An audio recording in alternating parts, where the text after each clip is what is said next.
Hello, I am here. I have made it.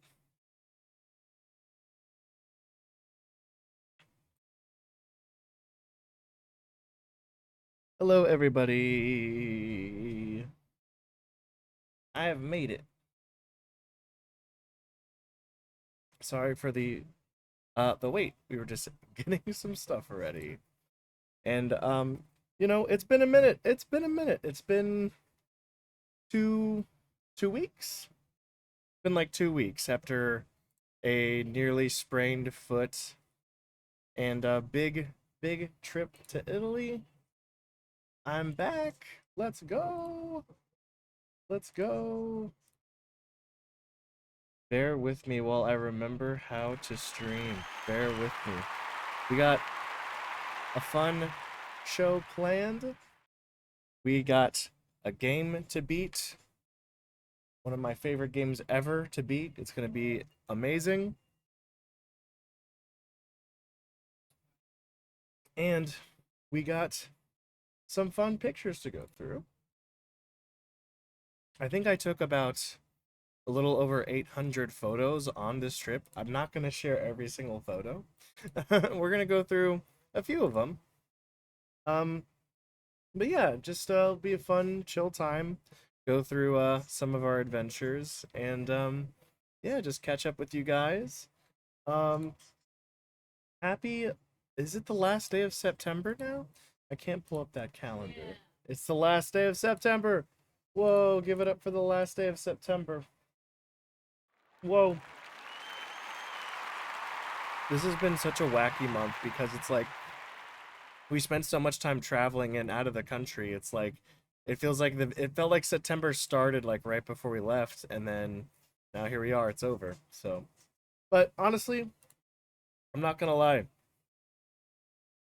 I'm not the biggest September fan. I know it's. I feel like it's supposed to be the start of fall, but at least like in most places, it doesn't really feel like it. It feels like summer just tries to get a last few brutal punches in during September. It doesn't feel like a real fall month. It doesn't, in my opinion, it's not really fall until October hits. Once October hits, then I feel like we're actually getting into real fall. So I am thrilled, and it's also spooky season. And also, we're going to be going into the third ever Gears Tober. Yay! Um so I will come up with some fun streams. I'm thinking about doing some polls. Gears is like wake me up when September ends. Yes. Now it's time to wake up. Wake up Gears. Wake up Billy Joel Armstrong. Yes. So yeah, it's going to be fun.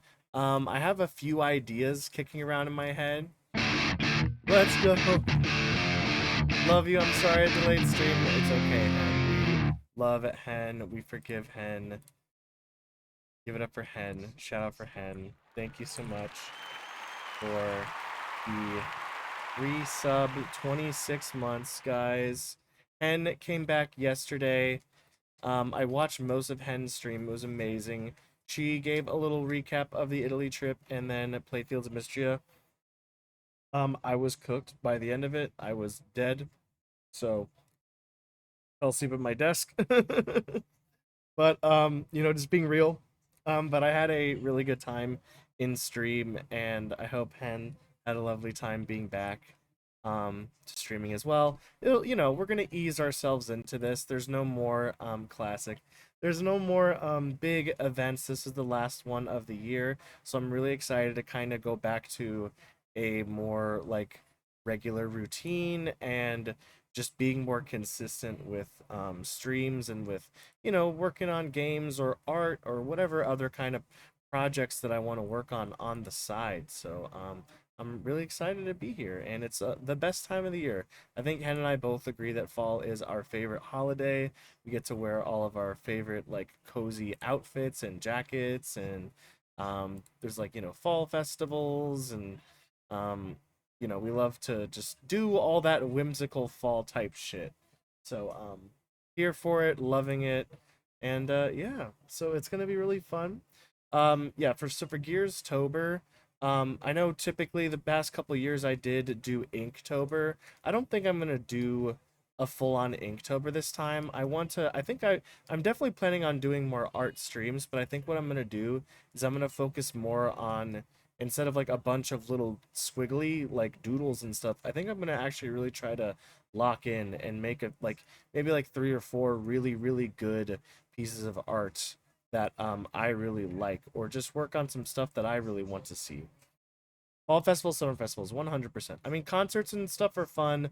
The beach is fun for a bit, but for me personally, I love to be able to just go outside and like breathe that crispy air, that crispy fall air, and like, you can still like kind of wear a t-shirt when it's like warmer, but you can also like wear jackets and you can do all kinds of other cool stuff. So I just really love fall. I just think the vibes are more immaculate. But yeah, so we're gonna do some more art type streams. I'm thinking of some spooky games. I think what I might do is I will do a poll, a spooky game poll. So we can pick from a handful, a selection of ones that I'm thinking about playing. Um, Another fun thing that I'm really excited for this um month in particular is the Fortnitemares. I love, we play Fortnite pretty regularly, but apparently this month there's going to be a lot of crazy collabs. So we will talk about those more on Thursday, but looking forward to it. But yeah, so we'll do a real quick show and tell. We'll go through our Italy trip, um, little piece by piece.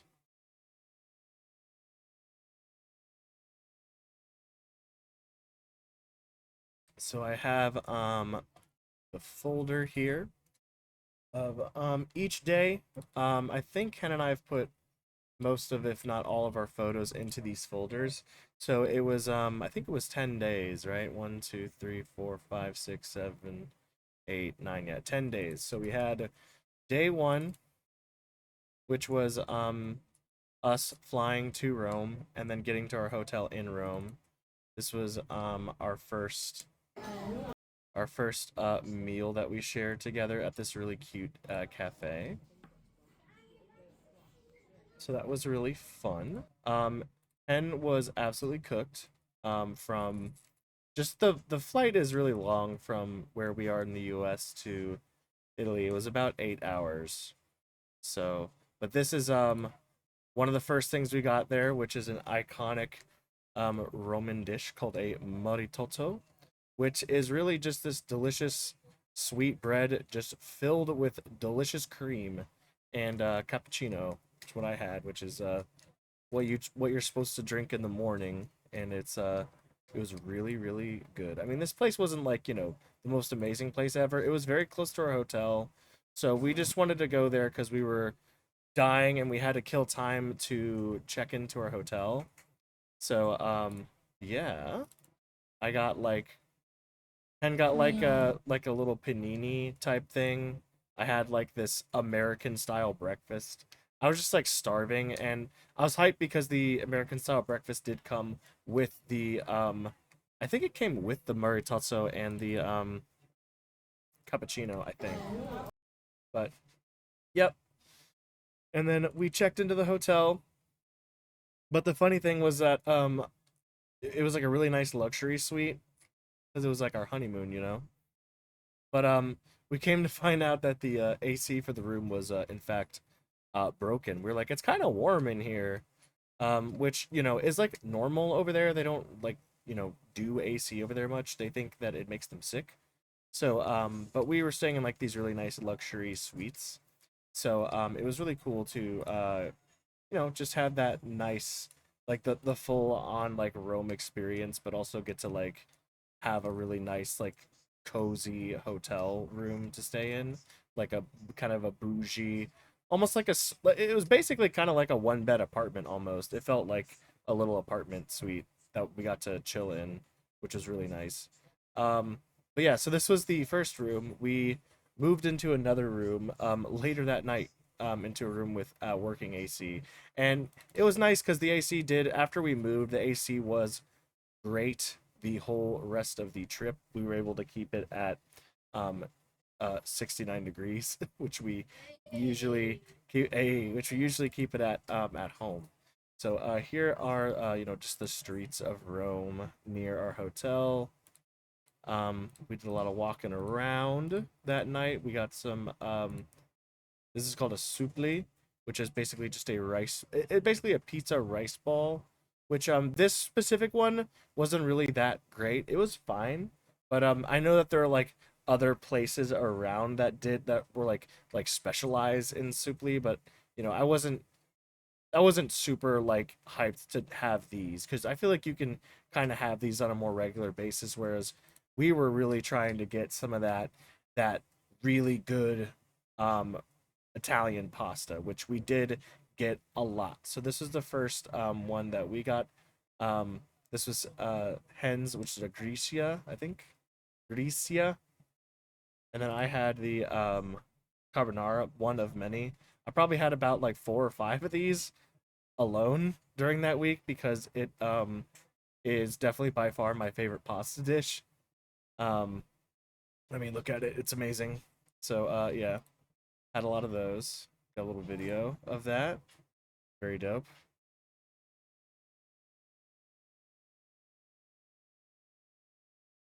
So yeah, uh,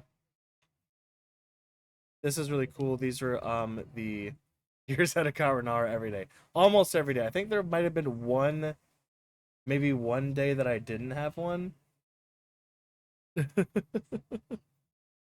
Practically.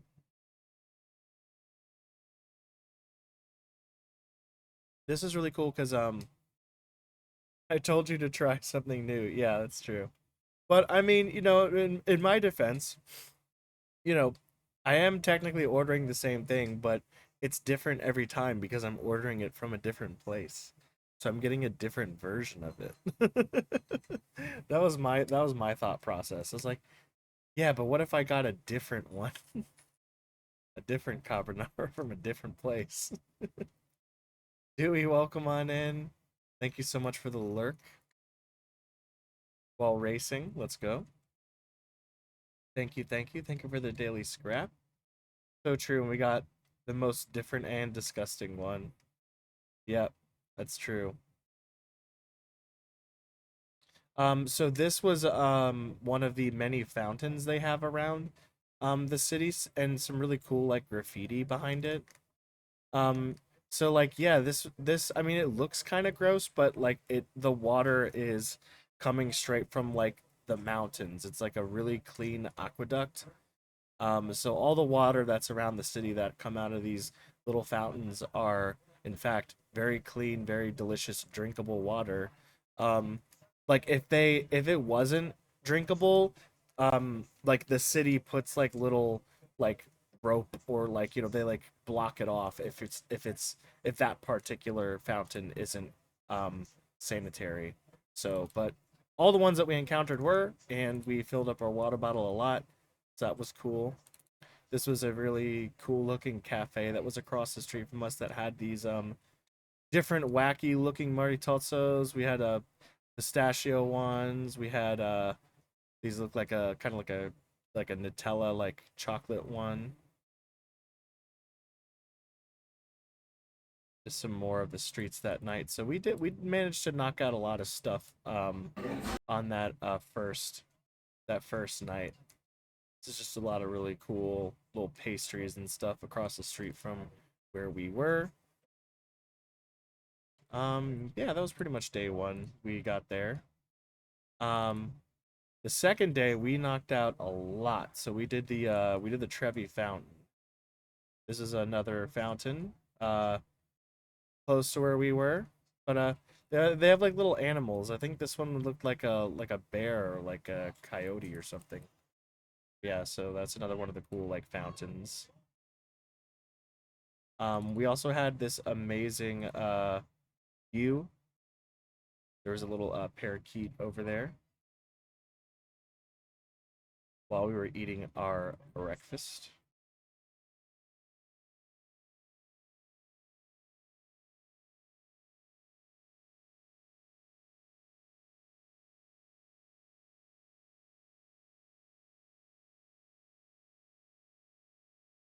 So this was the view. We were like at the top floor of our hotel. It was really really magical. Like most of the time the weather was amazing while we were there. Um I guess our only complaint is that it was a little bit hot. It was like usually averaged about like 85 degrees a day. So it was like each day was like a summer day. We were like wearing shorts and shirts like the whole time. But yeah, here's some cool pics that Hen took of Rome with these beautiful buildings.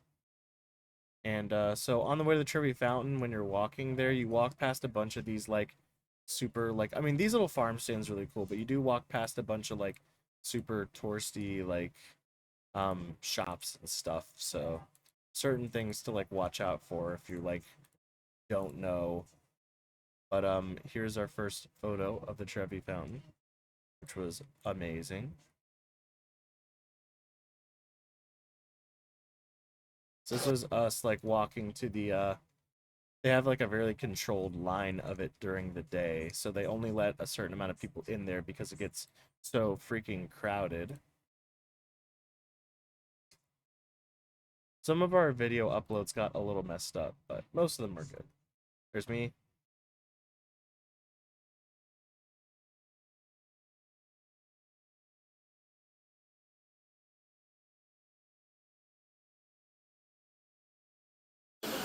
There's Hen doing the coin toss.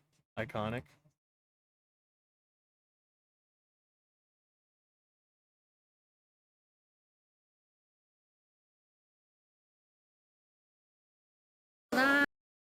Here's me doing the coin toss. Iconic.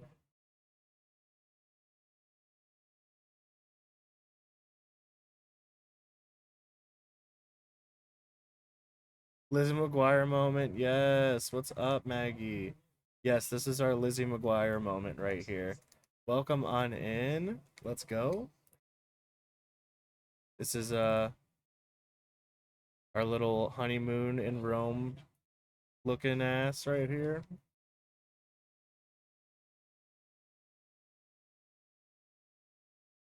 Holiday pics, welcome in. Hi Vicky, just came just in time. Let's go. Yeah, so this is our day 2 in Rome.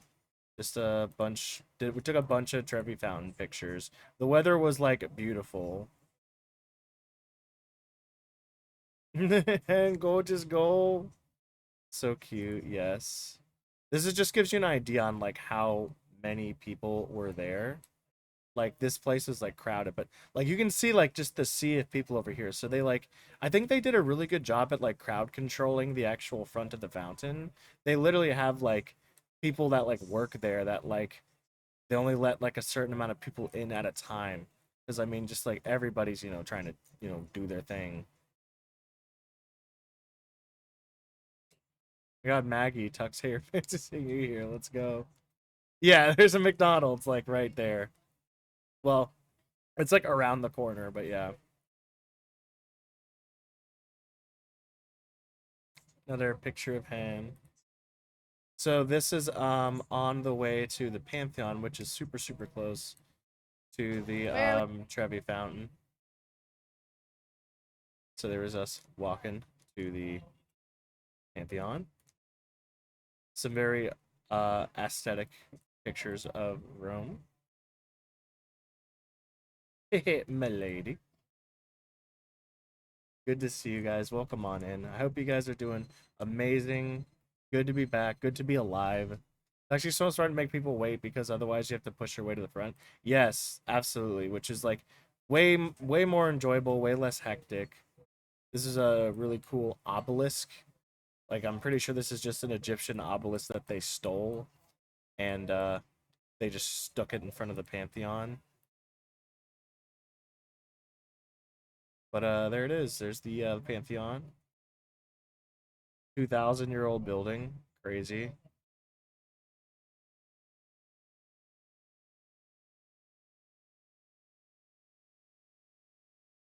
This was like at a cafe nearby.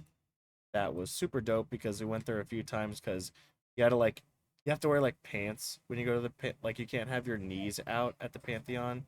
Like all like these really old like churches, there's like a dress code they had to like adhere to if you wanted to like go inside. This is an amazing video that Hen took. This is like the perspective of like walking to the Pantheon. Like look how fucking insanely massive it is. It's just crazy.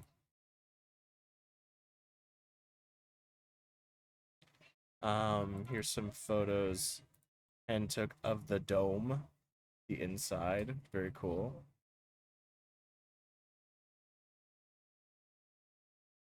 Some pictures of the art. Here's us underneath the dome.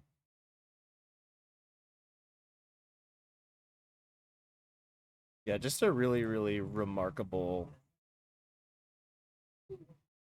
like piece of craftsmanship.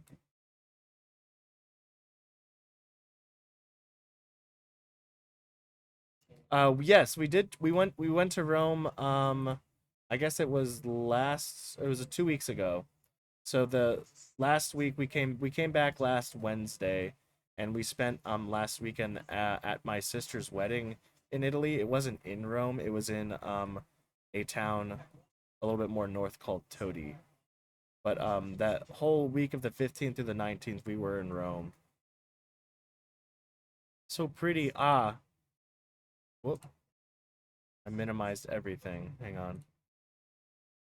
I could build that. Heh, no sweat. Yeah, no, easy. There's us in there, you know. Chillin' in Minecraft, Pantheon in Minecraft.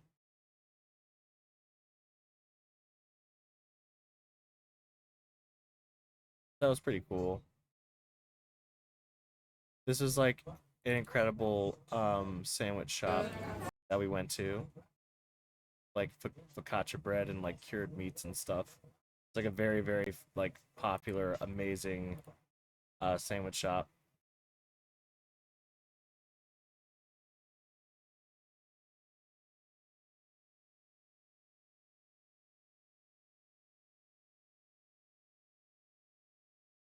Rome was so pretty. I went into a Gucci and didn't even ask the prices because I wasn't ready to think of spending $400 on a scarf.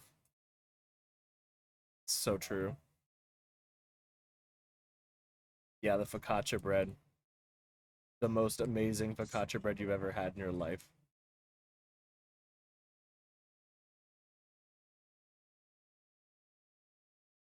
Yeah, we did a lot of walking around. So this is a cat sanctuary that's in Rome, which is one of the spots that I knew I wanted to take Hen to. So this over here is actually the ruins of the location of where Julius Caesar was assassinated, which is wild. And so what better place to set up a cat sanctuary? So here we are at this awesome cat sanctuary. So most of the healthy cats hang out in the ruins over here, but they let you go into the area where they keep the sort of the cats that have like conditions, like they're like blind or have like they're not able to go out on their own.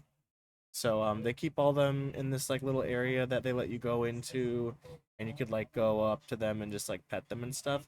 But it's like they're like a sanctuary, but they like also work on like sterilizing the cats, like neutering them and spaying them because they want to help like control the cat population of Rome, which used to be like pretty bad. Like there used to be like a lot of cats, so too many cats and not enough of them able to be taken care of properly. So they do a good job at like taking care of the kitties. And yeah, people can adopt them. Yeah, super cute. Yeah, the cats were super awesome.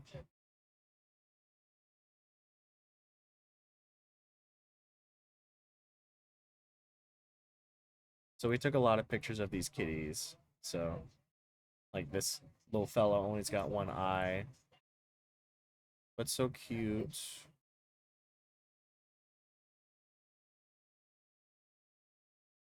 This one had like some kind of like ear cancer or something, so they had to like snip its ears. But I mean, like, look at him though. Look how cute,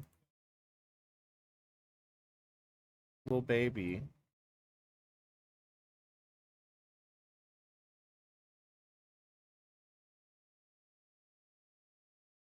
Not a single thought in that head. Yeah, they're all so sweet, precious babies. This one over here was a wobbly cat, little creature.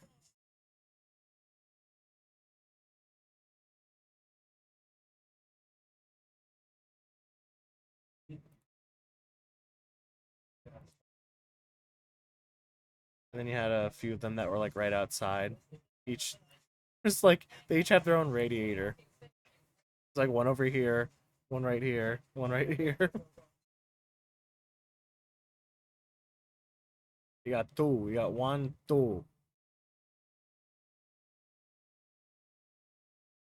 But here's a really good shot of the ruins. They had like you couldn't like go onto the ruins, of course, but there was like a little walkway here. But I mean, this is just like in a city center. Like you're just like in your car driving around and like here's a 2,000-year-old like set of columns just here, like in the city center, like insane.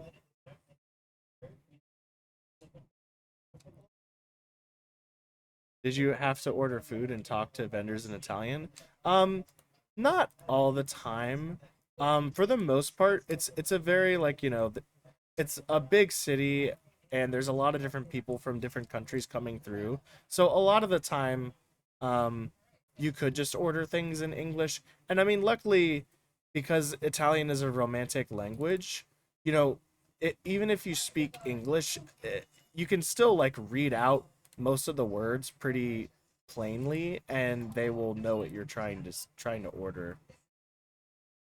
So it was a lot of fun, really, getting to go there and do a little bit of Italian with some of um the servers and the vendors and stuff. They like they would like definitely show some appreciation if you're trying to make a little bit of an effort to speak their language. This was a really amazing like authentic gelato place right next to where the cat sanctuary was called Grom. I believe it's like a chain over there, or like probably even in just Europe in general. But they had this amazing like super authentic delicious gelato. They had like affogatos and stuff. So we got a stracciatella and a hazelnut one. So good. There's Hen getting to eat some.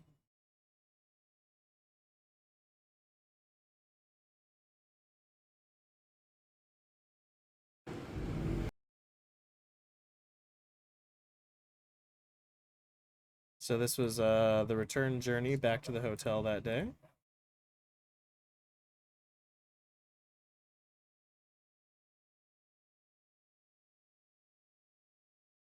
Here's just an idea on how many people were by at the Pantheon. It was crazy. But Han got these really cool shots of like the side of the building. Here you can really see where the front connects to the dome over here. Really cool shots there.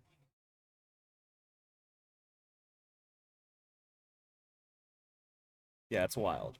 It's wild. Just the super ancient buildings just chilling here, like in the city. So here's some of the walk back.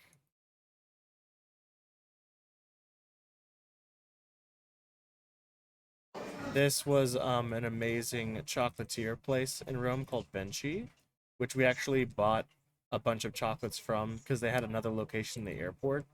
So they also did gelato there, but they had like a chocolate wall. So we got a bunch of stuff from there. And then that night we had this amazing carbonara pizza. So Roman pizza is like traditionally like kind of very flat and cut into like squares. So we had some of that there. It was amazing. Everyone we love got chocolate.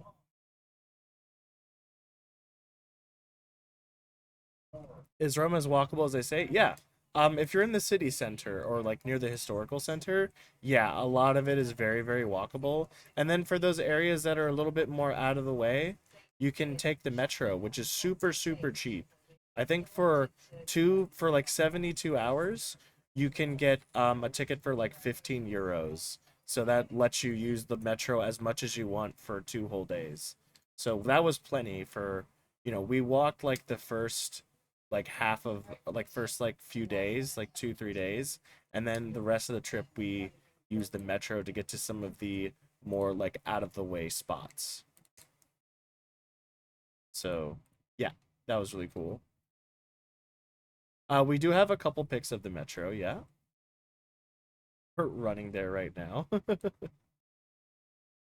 So the third day we did the Spanish Steps. So here's actually this was us with our fits that day, getting ready to go. The first half of the day we were not feeling super great because we really went crazy on the second day. Like we walked around like a shit ton. I did wear that shirt today. I'm doing a lot of outfit repeating recently, but I'm gonna try to not. I'm gonna try to ease more into my fall wear, but yeah, the squad ready to roll out. So here's us waiting in the metro, which is super super easy to use. It works a lot like metros in most cities like New York or DC. Very very easy to use. So like even when you go to the ticketing machines, you can change the language to English, so it's really easy to use. So there's the Spanish Steps, which is not like it's definitely a cool location. It's not everyone's first location they think of when they think about Rome, but it's really cool. It's they have like so many like fashion stores around here. They have like um Gucci and I can't think of some of the other ones right now. I guess Versace. Some of the other ones are around here. Um, but yeah, they also had right next to the Spanish Steps because we were really hungry after we got here. The first McDonald's in Italy, so of course we had to do it to them. We went to the Italian McDonald's before going up the Spanish Steps. We had to we had to get those chicky nuggies. So this was the cool thing that they had there though is I don't know if we have a lot of pictures of it, but they have like the best like McCafe in the world. So this is a pistachio McFlurry, but they had they had like tiramisu, they had like croissants, they had espresso, they had like it's like the fanciest McDonald's you could imagine. DC Metro, my beloved. Union Station, my fave. DC Metro stations are freaking gorgeous, cute. Yep. So we made it after eating our chicky nuggies in Italy. We had to do it to them. We had to do it to them. Okay, why do European y'all get the good stuff and not US? Because fuck the US. We don't get shit. I don't know. We just get the short end of the stick. We don't get anything special. In Spain, McDonald's is beer. Oh, they also had beer at the Italian McDonald's as well. Just we just don't get shit. Yeah, here's the Spanish Steps. There's still like, tons of people here. But this was really cool because like there's a metro stop like literally right next to the Spanish Steps. So all we had to do was take two little metro stops from where we were at our hotel, and then there we were. And so we rallied to go to the Spanish Steps during sunset because you can get to the top of the Spanish Steps and then you get this like really beautiful view of Rome. So that was our goal. So we did that. We had this awesome sunset view once we reached the top of the Spanish Steps, which was really cool. Chicken nuggets were so much better. Yeah, they were. I think the only thing that Hen and I can agree on is that the fries were kind of mid. They know we'll take slop. Yep. Yep, everything here's just overly processed. This was another obelisk. I think we found like 3 or 4 obelisks like throughout the whole trip, which was pretty cool. Here's our some of our sunset pictures. Very cute. Very cute picture. We were catching all the obelisks. Yeah, like Pokemon Go. Donald fries are my oop. I'm a firm Burger King fry lover. Oh wow, that's a hot take.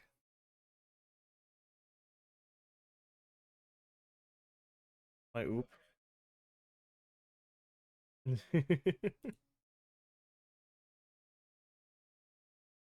You can see the hen was like, "Oh, I can see the sunset in your glasses," and I was like, "Really?" And she was like, "Yeah." Ooh.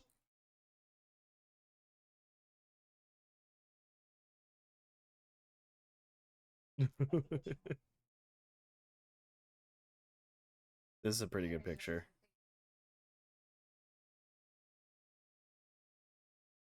Yeah, it was pretty dope.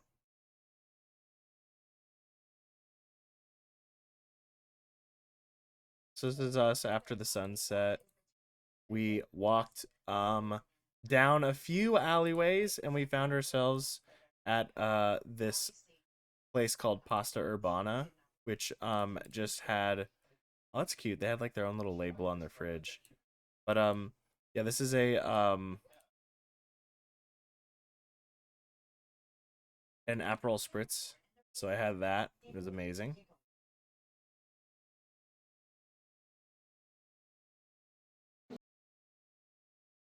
But we got some fucking banging ass pasta from this place. It was really really cute. Like the decor of the place is cute. This upload's messed up, of course. You can't really see it that well, but this was probably one of the best carbonaras that I had there. It was insane. The the noodles are just super super creamy. The what was the meat? The the guanciale, yeah, which is like this super crispy, super like flavorful, fatty, like bacon essentially that they put it on top, but they also mix it throughout the pasta dish, and it's like fresh, like freshly made, freshly pulled pasta, just like the most, and like the freaking Asiago cheese that's on top of there is just like the fucking best, just amazing pork jowl, yeah, insane. And also got this super super bussin' lasagna that had like a bazillion layers in it.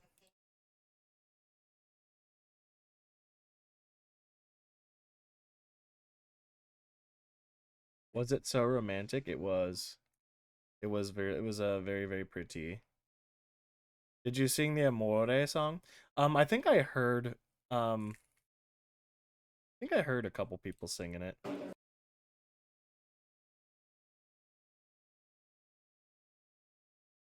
Did I serenade Hen? Yeah, definitely did for sure.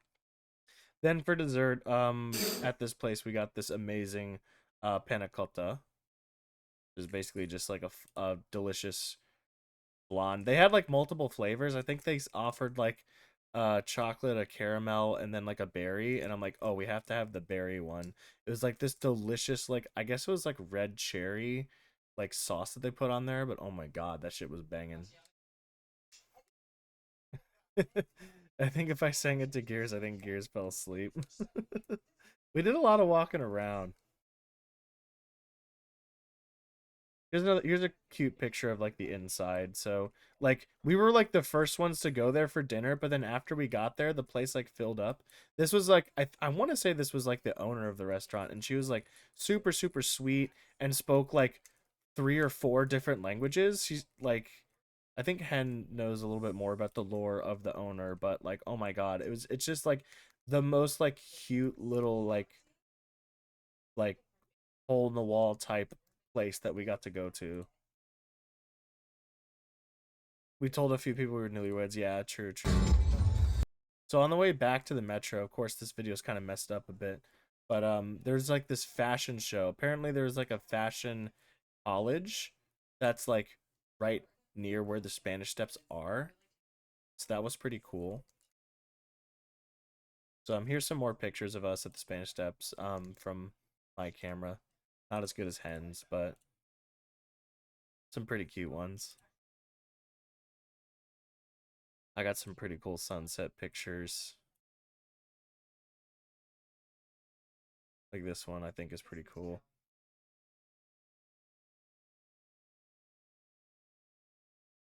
You think I know the lore of a random woman?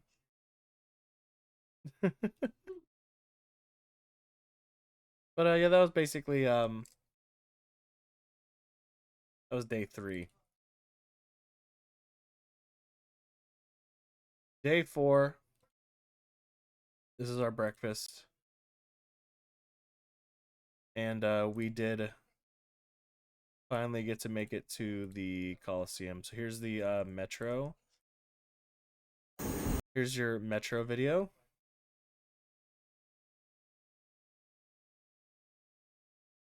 And we took just 4 metro stops to get to the Coliseum, which was fucking insane. Here says you want to go to every pick, but here we are. Sarcasm. I'm going through a lot of them, but I'm going through them quickly. Oh, JoJo reference is excited.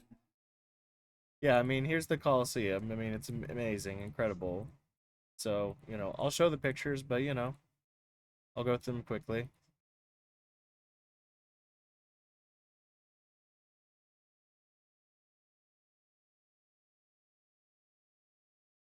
He had a lot of thoughts about big rocks. I mean, so cool. I mean, insane.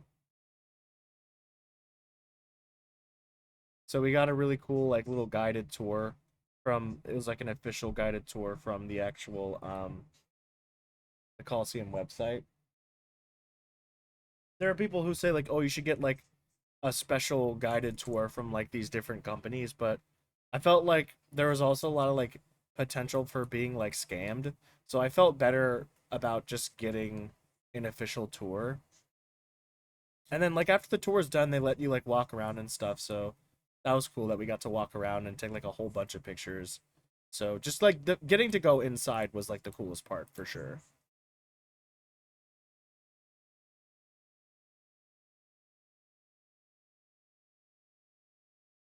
So that was pretty dope. So what's all the stuff in the middle? Is that the tunnels like the original floor? Yeah, so quick Coliseum lore drop. So yeah, this is basically like the underground. So what they did was they had this so they actually did have like a wooden floor like this back in the day. So imagine like the wooden floor going all the way across here. But then they would like pour sand on top of it. So like when the gladiators would like fight each other, like the blood would get absorbed into the sand and then it made it easy for them to kind of like clean up, you know?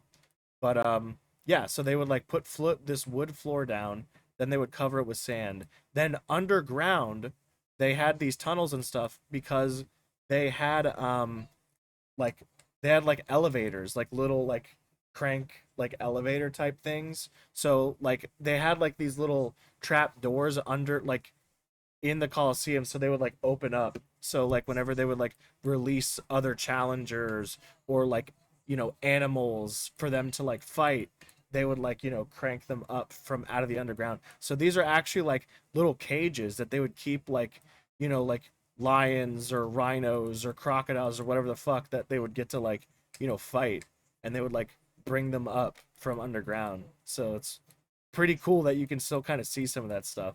So I think this is like an example. I can't zoom in more, but I think this is like a trap door.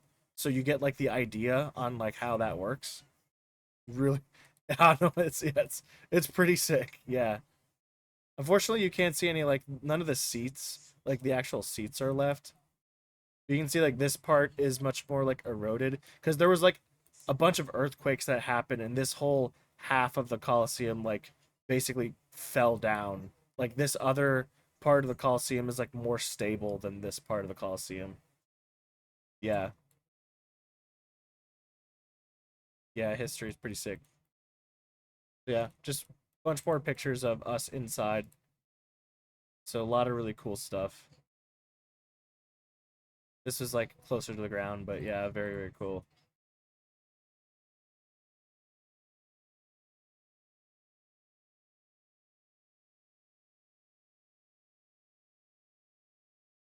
Yeah, here you can really see the side that's more fucked up. Yeah, I mean like wow, insane. It's another shot of the metro. So that night we passed by the Circus Maximus, which is where they used to do the chariot races. We went to this super ridiculously popular restaurant called the Enzo. The line was insane. Like it was all the way down this alleyway, and it was about like an hour and a half wait just to get to eat here. But I mean the food was busting as hell. But yeah, it was a ridiculously long wait to get to this restaurant. But once we got there, we got some more pasta, but then we also had a lamb, like a really good lamb with like this lime that you squeezed over it. So we like shared this stuff. And then definitely the best thing about this place was the tiramisu. Friday. Hey, you have like a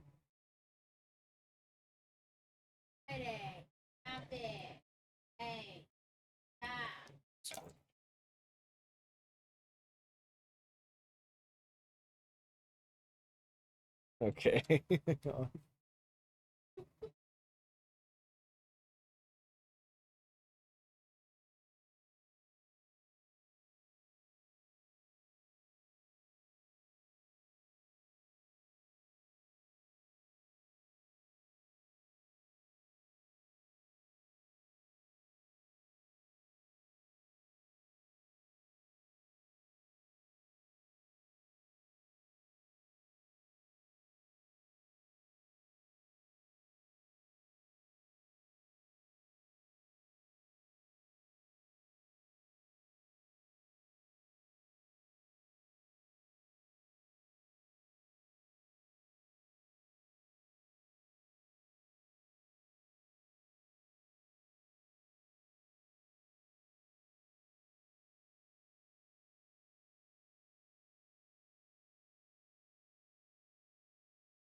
Yes, he's committing crimes.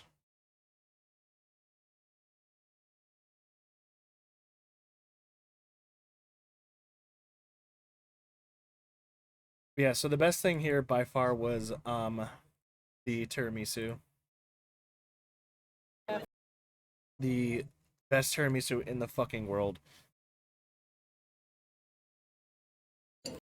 It was so creamy and thick, and it had like Nutella inside of it. So that was like the secret ingredient to this tiramisu. It was fucking insane. It's fucking insane. I want like 500 more of them. They gave it to you in this like really cute like little glass. But yeah, easily the most amazing tiramisu in the entire world. So then the crazy thing was that we by the time we were done, the metro was like gonna close in like 20 minutes. Like I think the metro closed at like 11:30. So we had to like get an Uber to take us to where the metro was. And then we were like racing like fucking crazy um to get back to the hotel. Oh, I don't remember this video.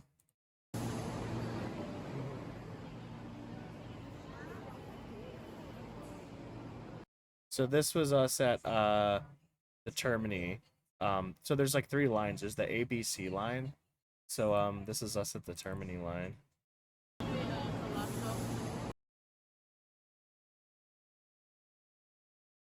I think that was us on the way to the Coliseum. So the first half of the album is Hen's photos, and the other half is mine. So these are my Coliseum photos that I took.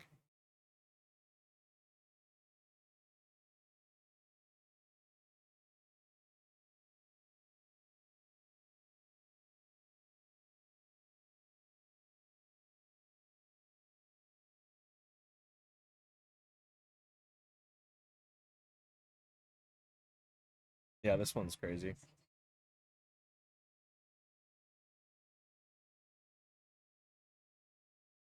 So that was day 4.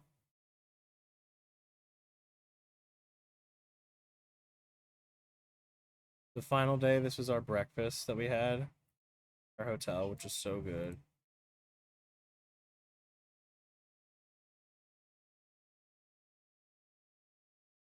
So we went on like a little bit of a walk. All right, I need to ban our cat.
So this was a really cool church that we found on the way. Or it was one that Hen's mom recommended we check out.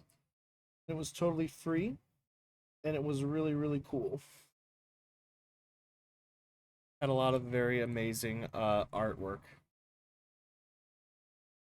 in there and like statues and stuff.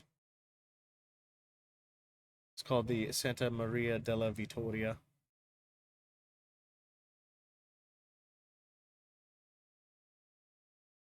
Or Saint Maria, I think. I don't know if it was Santa. Yeah, crazy, crazy artwork. Like these are all just like actual statues.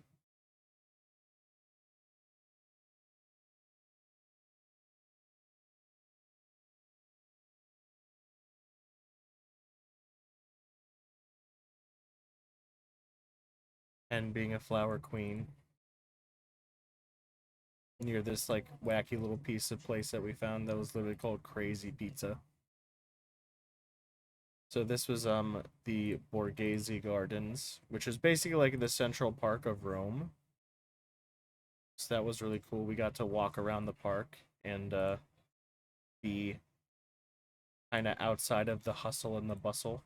It was very like serene, very cool. The only thing that sucked about it was that it was really really hot that day. It was still like at least like 85 degrees, so we were still kind of getting cooked. But very very pretty.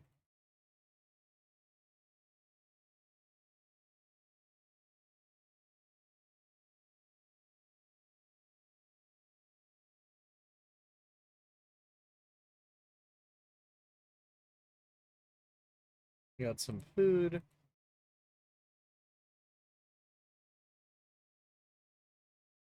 Did some more walking around.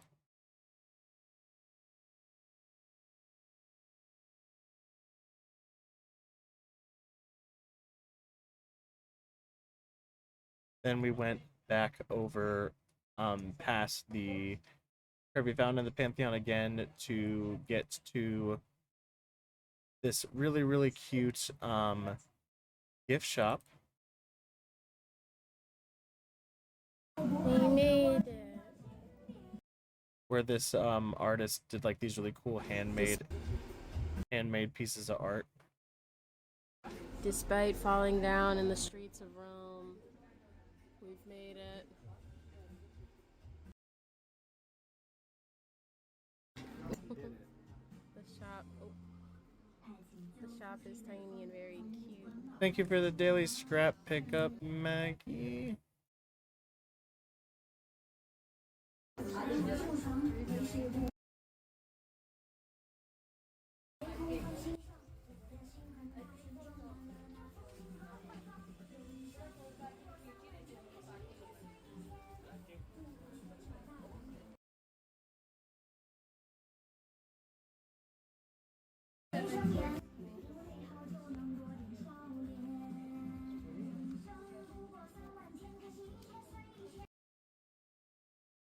So then after we went there, we went to the Piazza Navona, which is another famous landmark with another obelisk and some really, really cool statues.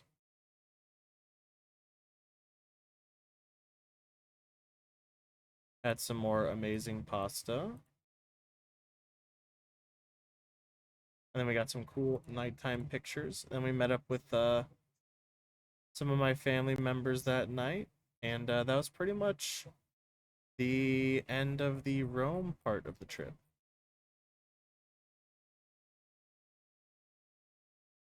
So I will probably not show the wedding stuff. I will maybe save that if Hen wants to show some of that stuff. But yeah, that was pretty much the Rome part of the trip.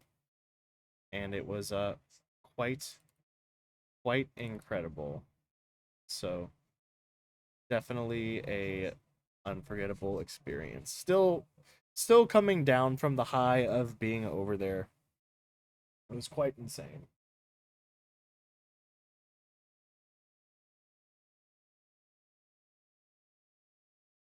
Yeah, we did. We did have a lot of fun. So excited.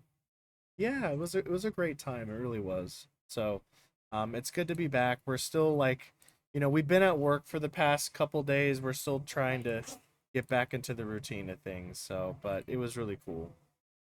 But yeah, so I think I'm gonna maybe get some more water, take a quick few-minute break, guys, and then I think we will transition into Metal Gear Solid Delta. We're going to be beating the game tonight. We are very close to the end, I think. I only have, I think I only have like a couple more boss fights. We're really just at the end of the game, so really, really intense. So I'm really excited to finish it. Um, it's gonna be great. So I'll be back in, let's say, a few more minutes.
We gotta have the fit ready to go.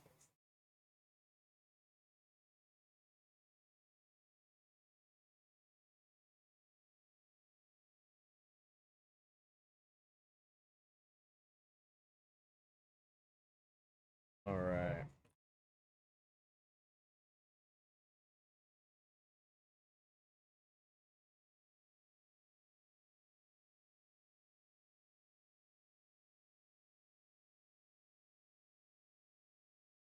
All right. We're ready. We're locked and loaded, baby. He's gearing up. He's getting solid. Solid as a snake. All right, guys. I am ready. We're going to finish one of my favorite games ever. I'm super fucking hyped. Let's fucking get it.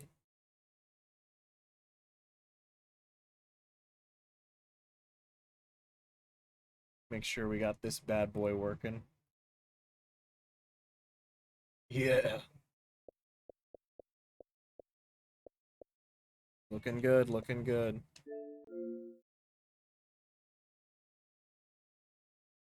Need an applause for that one. Let's freaking go. Metal Gear.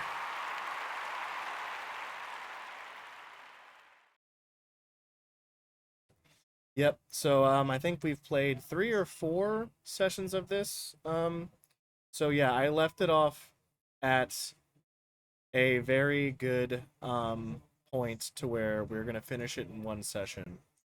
We the last time we left off, we defeated the final member of the Cobras, the Sorrow. So now we are quite literally in the end game. So without further ado, one more time for the fans, we gotta bump the theme song.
Let's freaking go.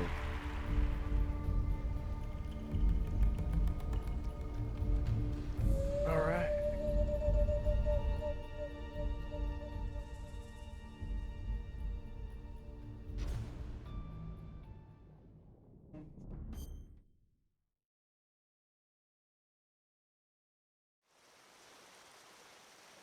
Alrighty, so we are on the way to the waterfall to meet up with Eva. All I got with me is a revolver and a fork. Oh, that was a poison mushroom.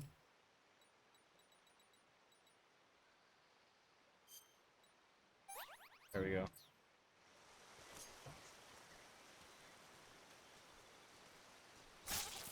So sorry.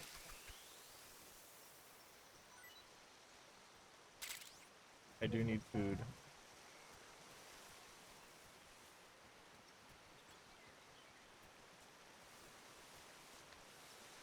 Take me a minute to kind of relearn the controls, and also the fact that I'm in this like pretty weird area. But yeah, no, the game feels amazing, especially with the new modern controls.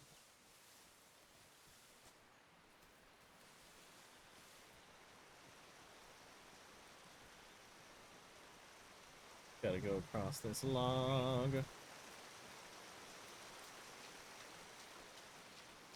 Gotta go across that log. Try not to fall into a trap.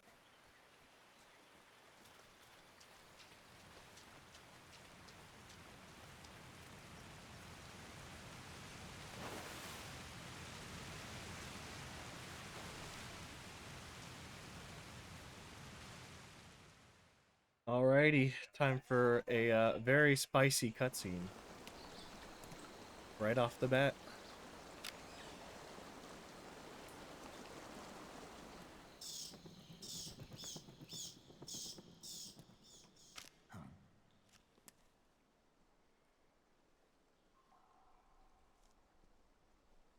Heyo, that's familiar.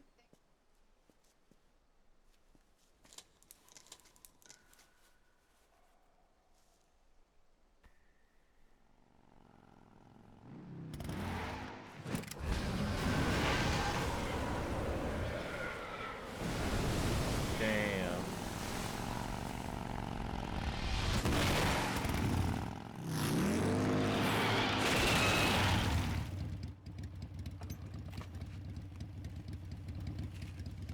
Nice to meet you, Snake. I'm Tatiana.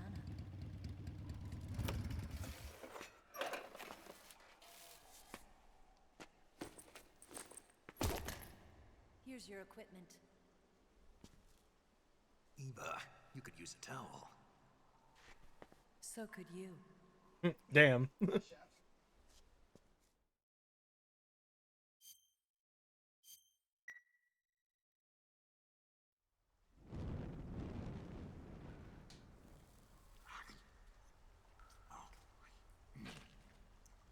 Delicious snakes. He bad as hell.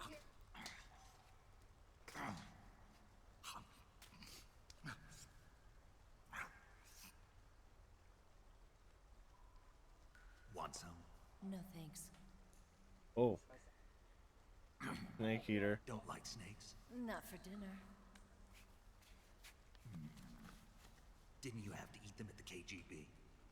In my training, we always got the good stuff. French, Italian, that kind of thing. A regular Matahari.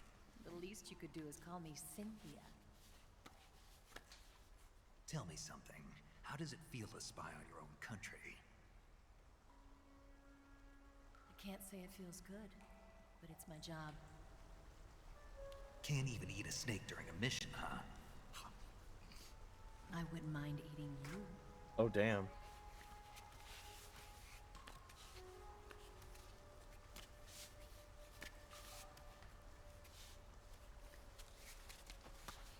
When this mission's over, you'll have to treat me to a nice dinner. What do you want to eat? Let's see. How about sushi? Sushi? It's Japanese. I hear it's all the rage right now. Supposedly, it's made from raw fish. Raw fish.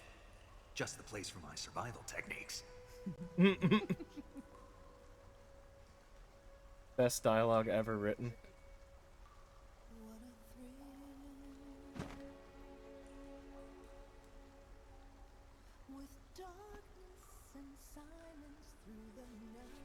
Snake. Thank you, Snake. I'll be your eyes from now on.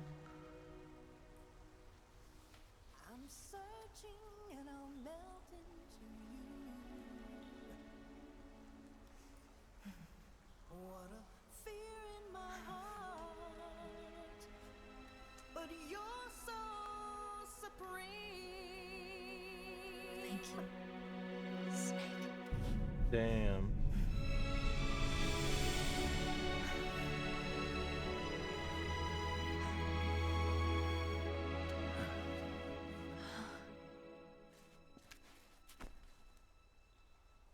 Don't worry about it.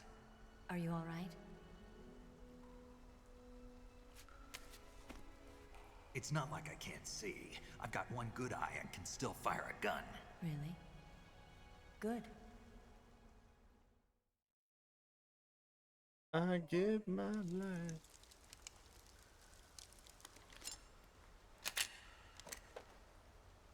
Eva, didn't you steal some explosives out of the fortress?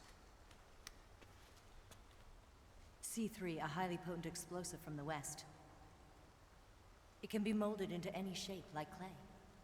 With just this much, you could blow up the Shagohod and the lab along with it. Is that right? Yeah, but there's a trick to using it.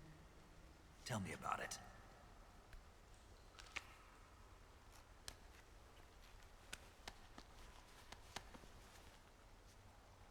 Well, what do you think?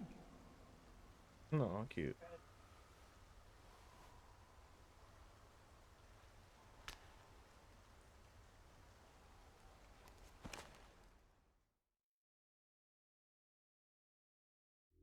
The Shagohod's booster unit uses liquid fuel.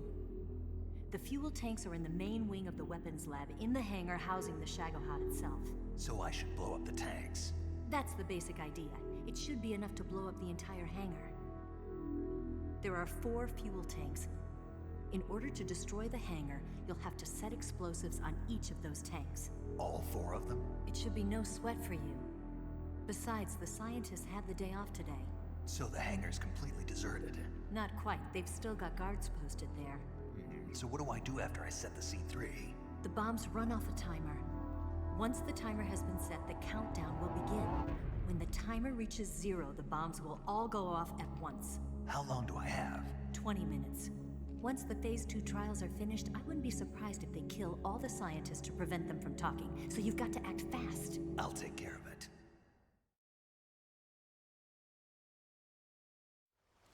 Eva, did you get the data on the Shagohod from Sokolov? Yeah, that's the mission I was given. By Khrushchev? America doesn't have any use for it, does it? Huh. But I haven't forgotten my other mission either. Helping you out.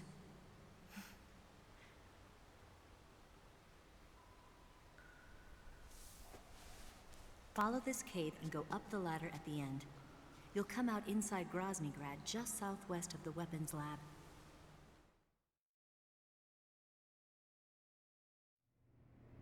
Do you remember when you went to rescue Sokolov? Remember there was a locked door when you entered the main wing from the 2nd floor of the east wing? Yeah. That's the entrance to the Shagohod's hangar.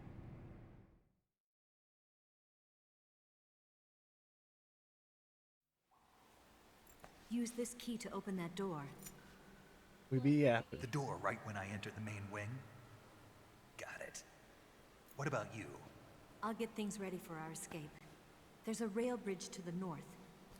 I'm gonna set a bomb there, so I'm taking half of the C3 with me. Right. I'll set off the weapons lab then. Try not to be in the neighborhood when it happens. Gotcha.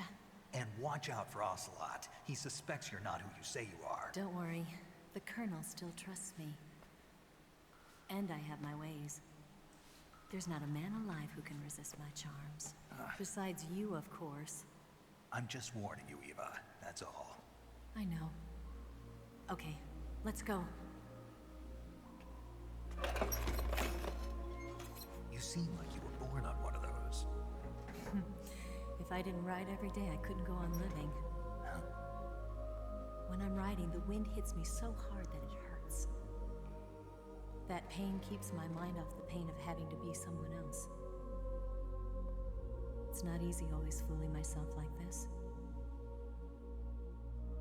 It's only when I'm on the bike that I'm free to be the real me. I only get off my bike when I fall in love or fall dead. What's your name? Tatiana. No. Your real name. What's wrong with Tanya? Okay, Tanya. Don't let anyone see you. Oh, this? It's a button camera. What did you do that for?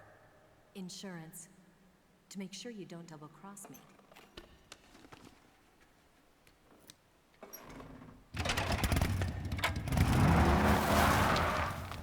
Hey, What? you're gonna get wet again.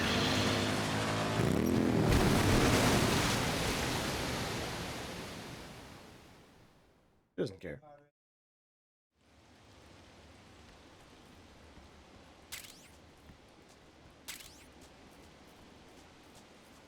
Alrighty. We got our gear back. Let's fucking go. Hopefully everything's back where it was. We'll have to redo the equipment again.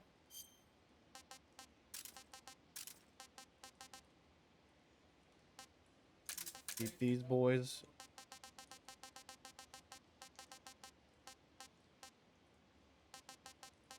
The C3 I think is cutscene stuff, so no big deal.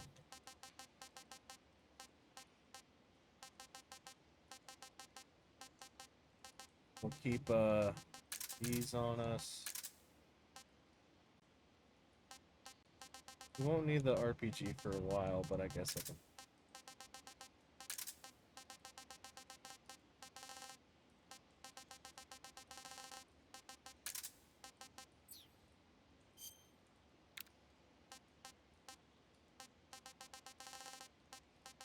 Gotta have the box ready to go.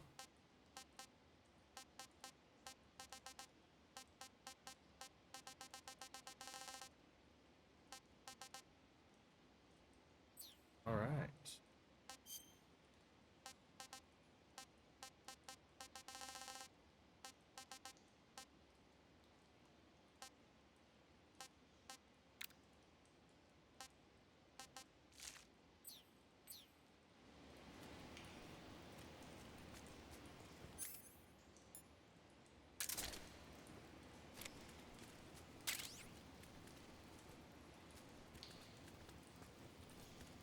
All right.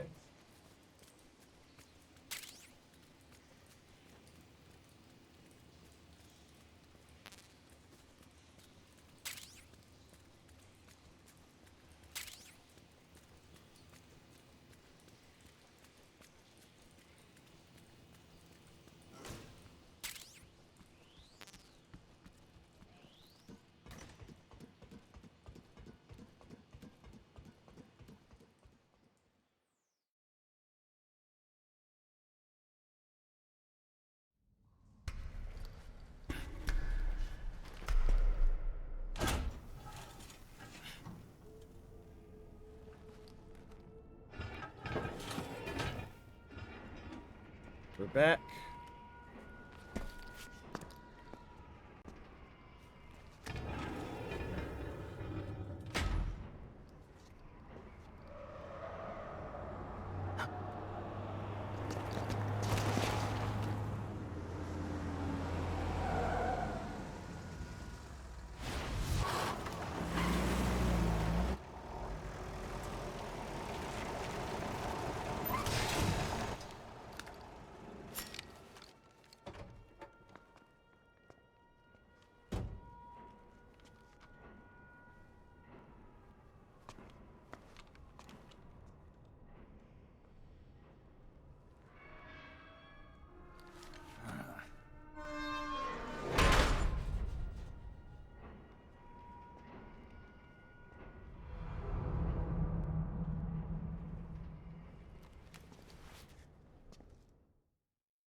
Snake, you've got to destroy the Shagohod. It's located in the hangar in the main wing of the weapons lab. To get into the hangar, use the door just inside the main wing as you enter it from the second floor of the east wing. Start out by heading for the east wing of the weapons lab.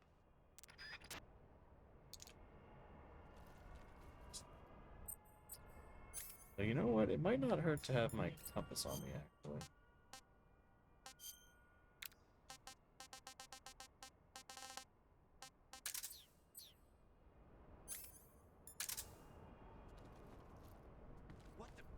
Oh shit.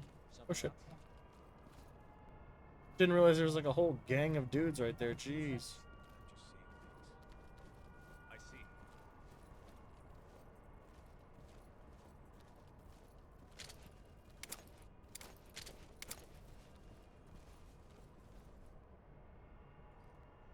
Something there.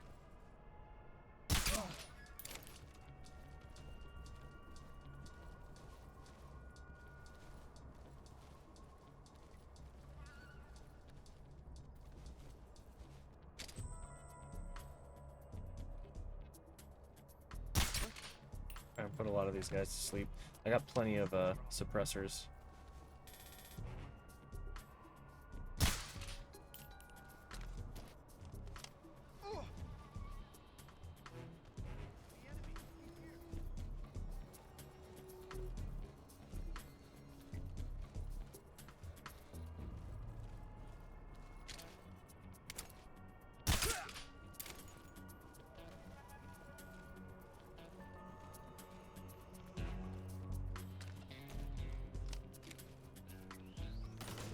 All right, cooking.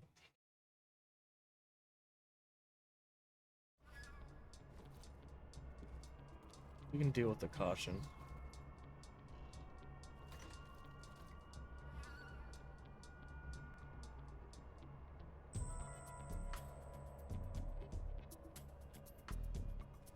What the?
Just my imagination.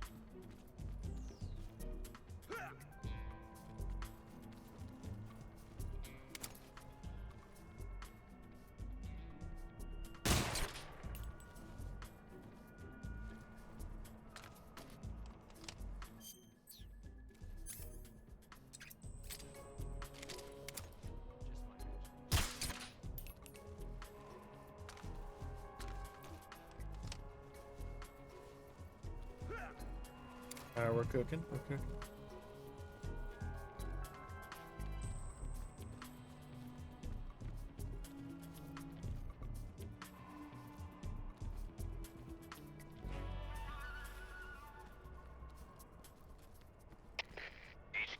HQ. This is HQ. Patrol here. No problems detected. Understood. Return to your position.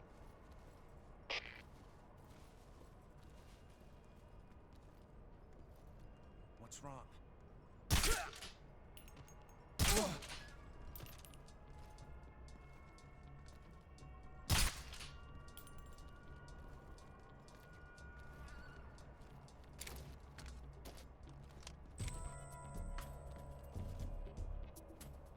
What the?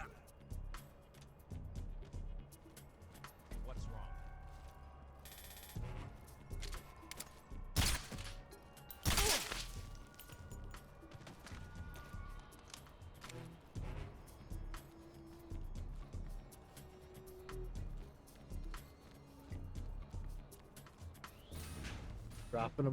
dropping them like flies.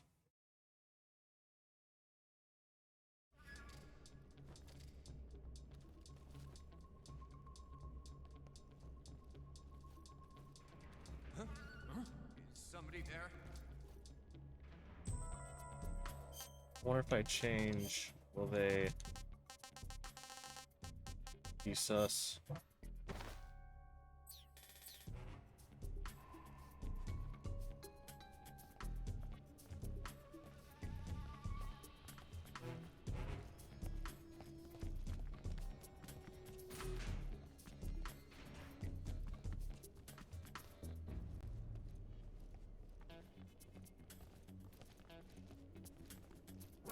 What do you Ah, have? fuck. Somebody.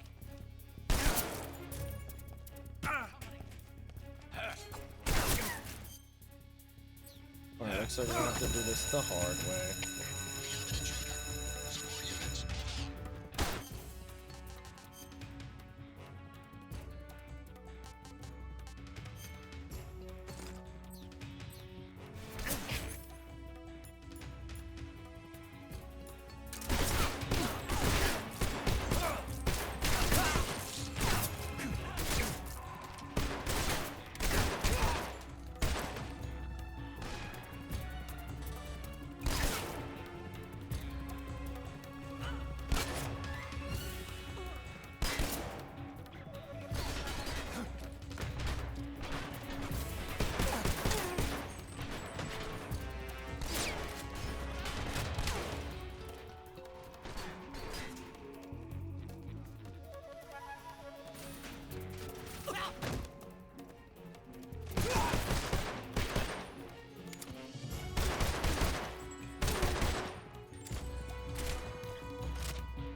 Alright, we got the iconic sneaking suits.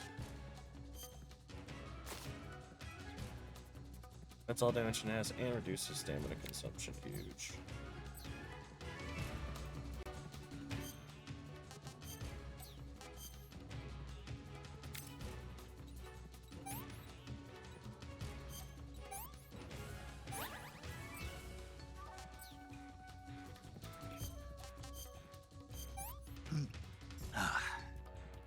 Pretty tasty.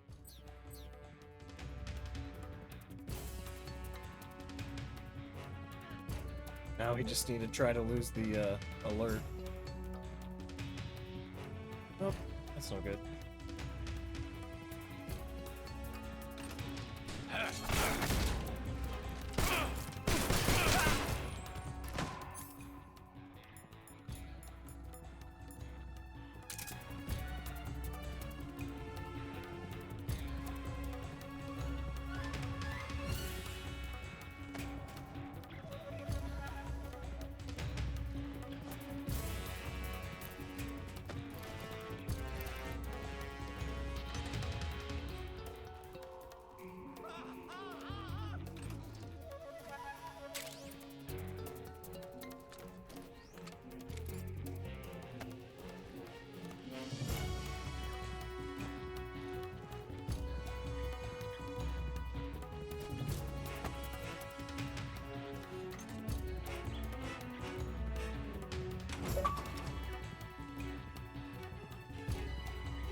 Alright, I think we're looking pretty good.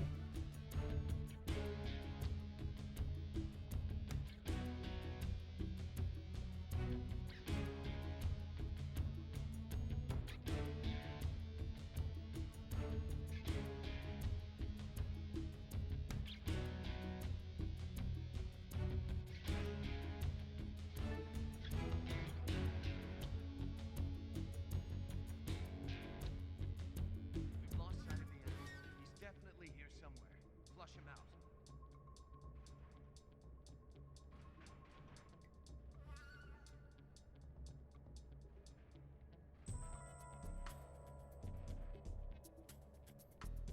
Surely they won't check all the lockers.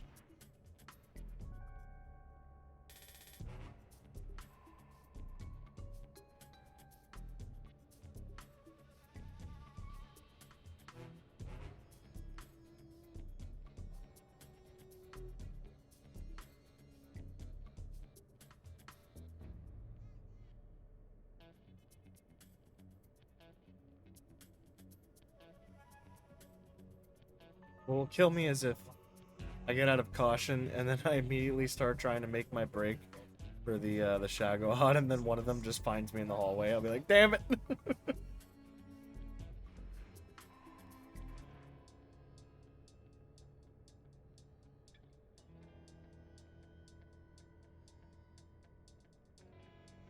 See if we can do it.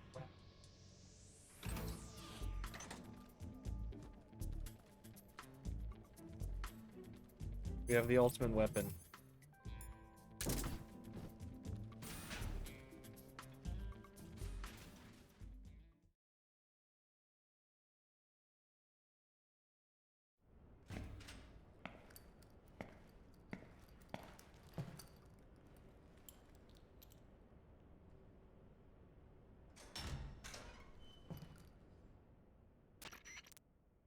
Snake, I see you've managed to sneak into the hangar.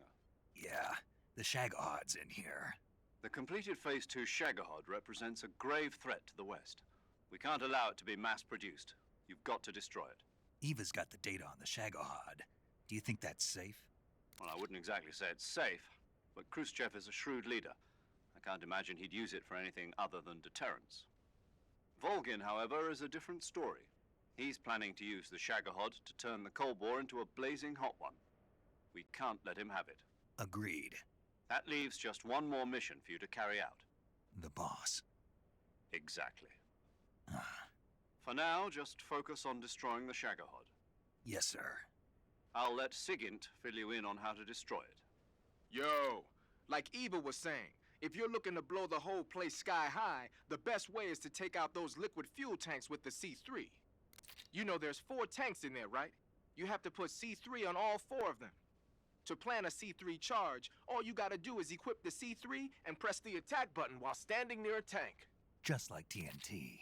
But make sure you don't plant it in the wrong place. You barely got enough C3 as it is, right? Good point. I'll make sure not to plant it anywhere else. Good, man. And be careful.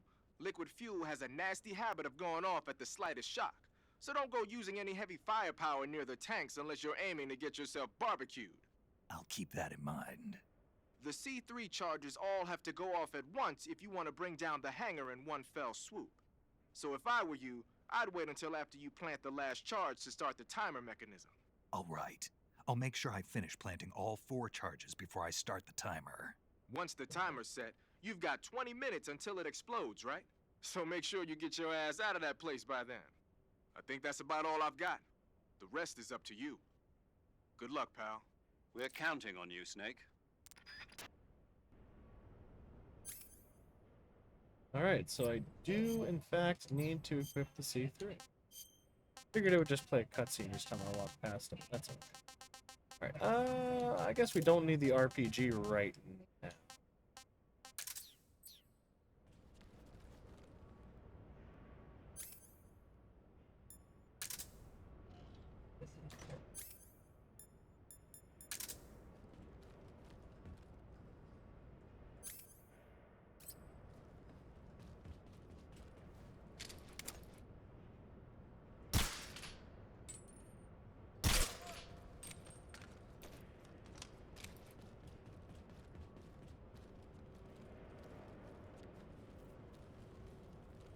I think this is one of them. That's good.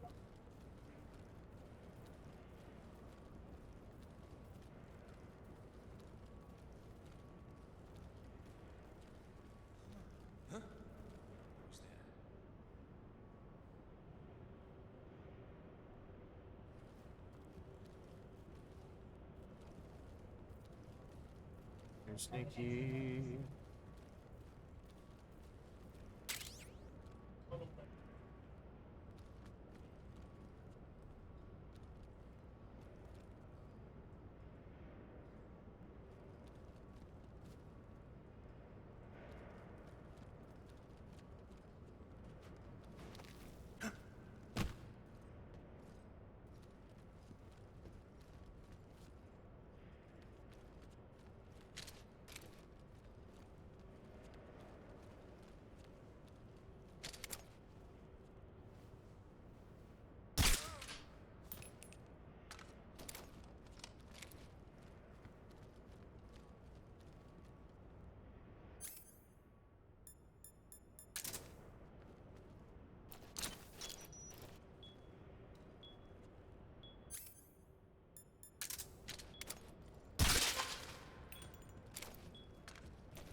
Snake? Eva, I finished planting the bomb on the rail bridge.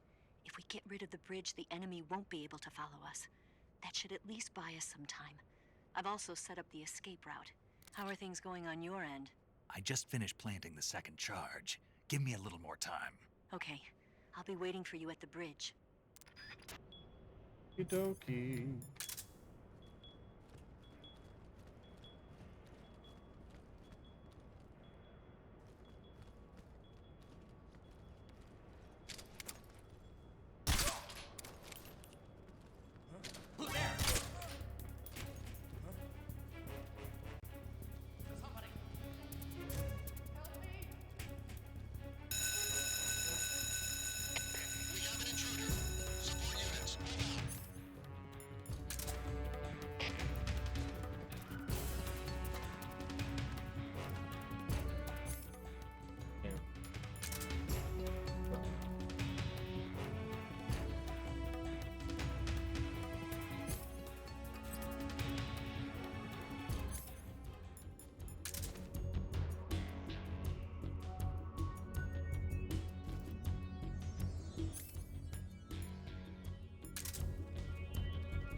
Right there?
Surely they will not. They will not notice.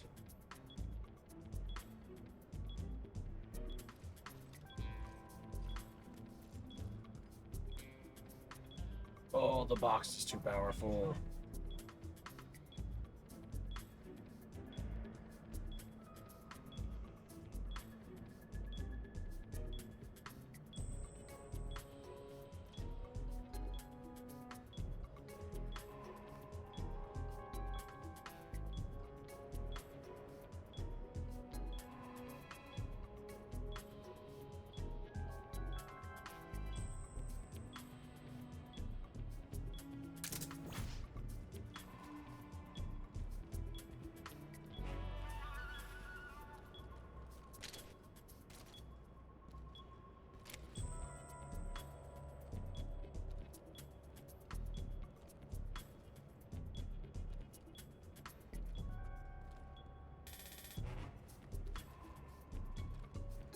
I could climb up here.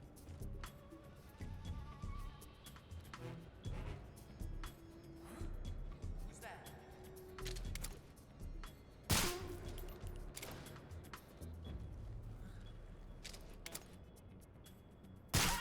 What's wrong?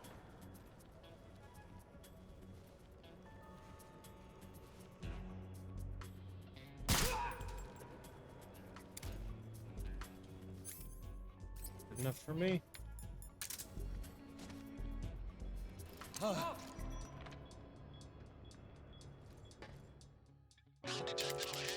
Oh, damn it.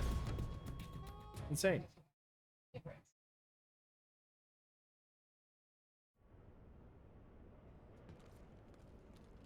Oh, I have to do all four again? What? What? That's insane. That is nuts. Holy shit. Okay, well, I guess I'll be cleaner about it this time.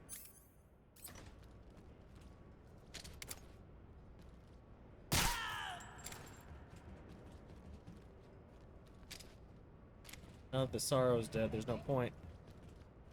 We're going for all kills.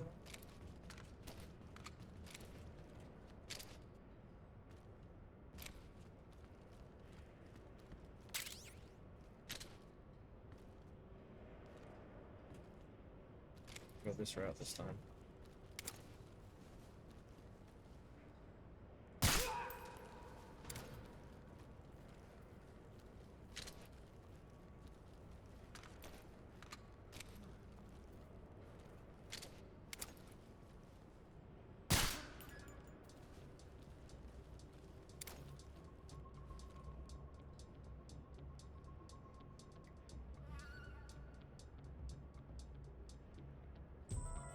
This is HQ. What's going on? We're being attacked. Enemy position unknown. Going into high alert. Acknowledged. Sending reinforcements. Use extra caution.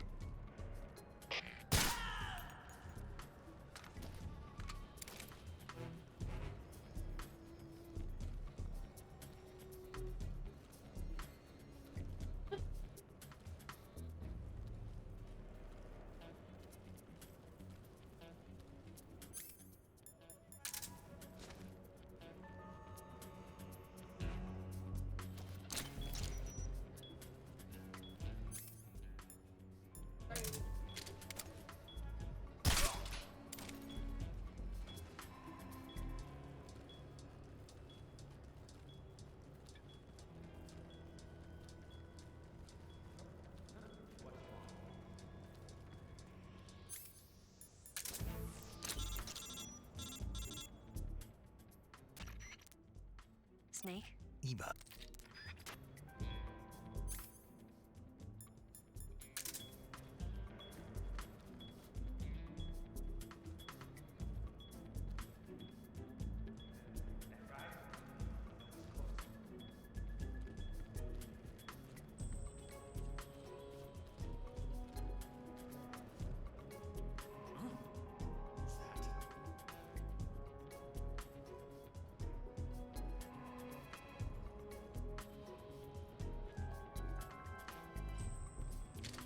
Who's that? Oh.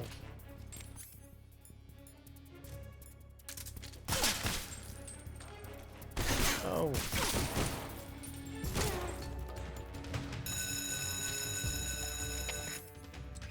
We have an intruder.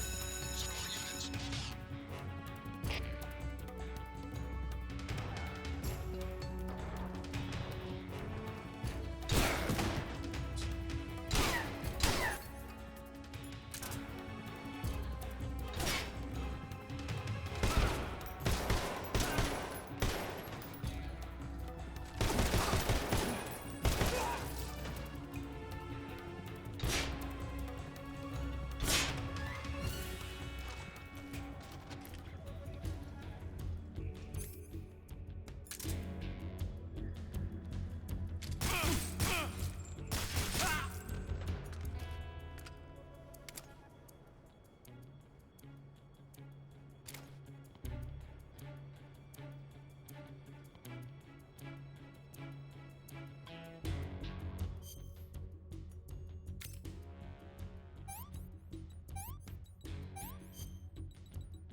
What's wrong?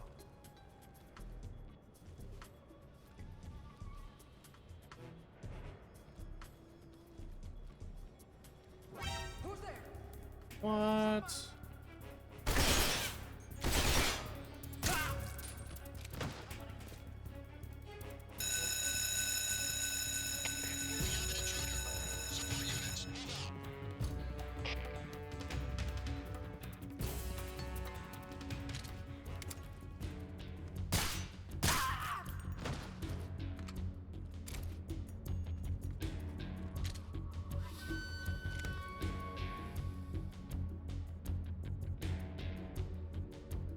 Just got to dance around the evasion.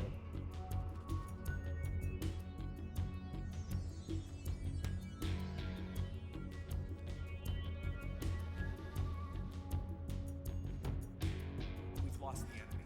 He must still be in this area. Find him. Huh? What's wrong? Huh?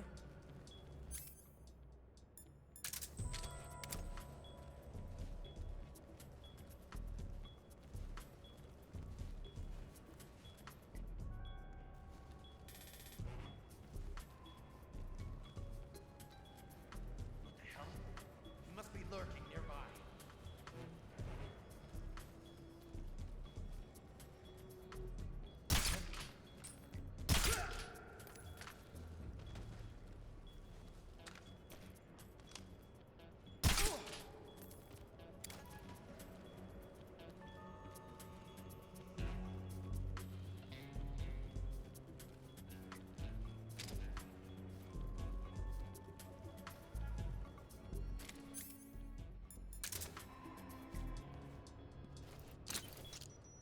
Okay, I think that worked.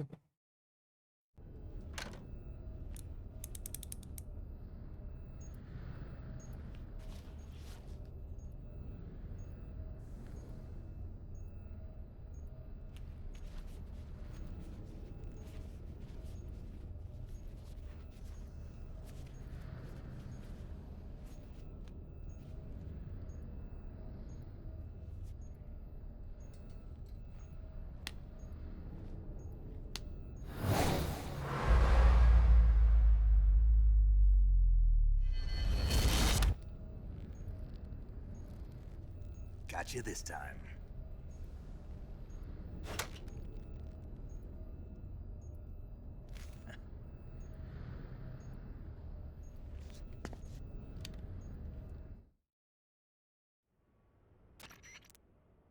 Major, I finished planting the C3. I'm on my way out now. Hurry, Snake. Is Eva taking care of the escape route? Yeah, Are you sure? she can handle it. All right then, well hurry up and get out of there.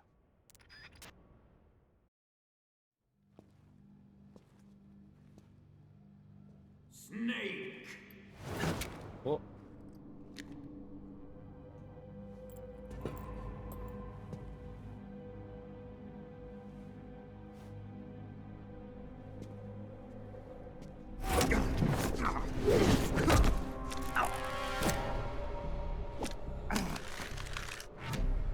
Why'd you come back?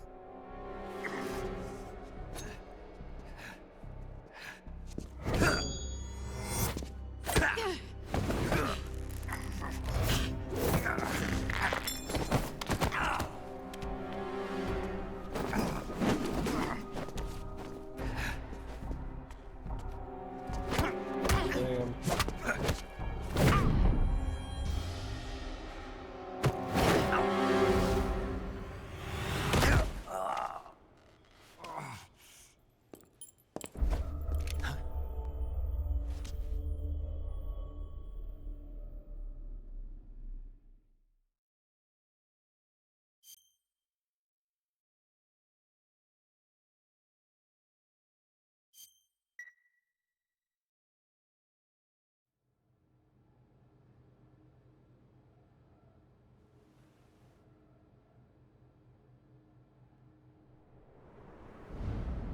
This woman was found snooping around my underground vault.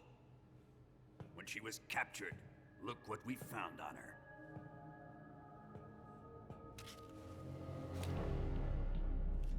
The Philosopher's Legacy.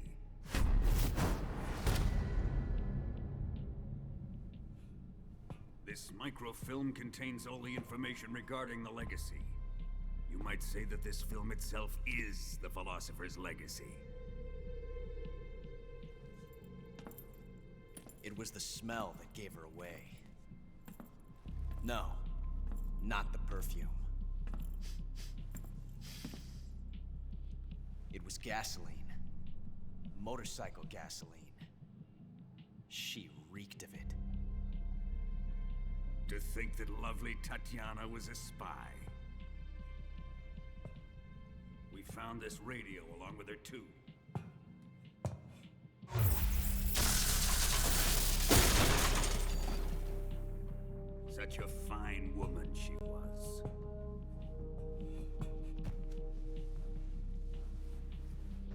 almost pains me to have to kill her.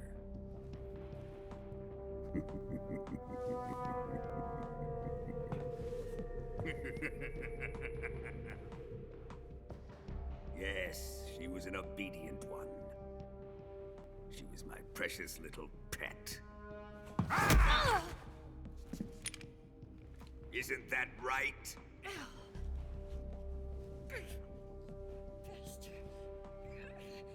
What was that? Do you have something to say to me? Go to hell.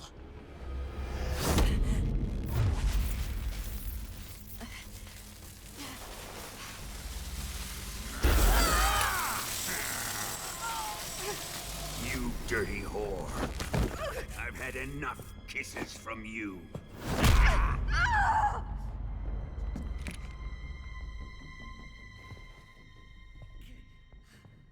I should have known. Sokolov wasn't man enough to have a lover like that. Just like the KGB to send something so beautiful, yet so deadly. What is the Philosopher's Legacy? Very well. I'll explain it before I kill you. During the last Great War, the most powerful men in America, China, and the Soviet Union had a secret pact. The pact was a blueprint for defeating the Axis powers and creating a new world order. To secure victory in the war, the three countries pooled their resources to conduct the most covert types of operations and research. The atomic bomb, rocket technology, the Cobra unit. And they amassed an enormous sum of money to fund these projects, enough to fight the war 5 times over. That wealth is the Philosopher's Legacy. After the war was won, the three countries were to divide the Philosopher's Legacy amongst themselves. This explains why the United States and the Soviet Union were able to steal away the best scientific minds in Germany as soon as the war ended. But our great motherland has far surpassed its pathetic rivals. We possess enormous wealth, the most advanced technology, and overwhelming power, assets fitting of our great country. My father was one of the men in charge of managing the Philosopher's Legacy.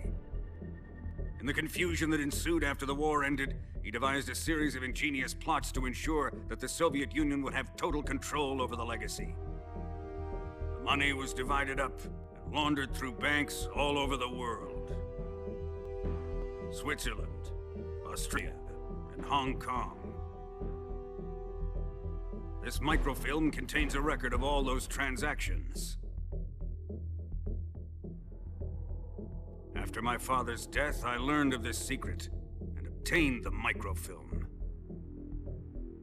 With this money and the support of Brezhnev and his allies, I built this fortress of Groznygrad and Granin's research facility. But that worthless fool Granin failed to produce results. I was forced to turn to Khrushchev's dog Sokolov and his invention, the Shagohod. My position in GRU made it too troublesome to attack Sokolov's facility directly.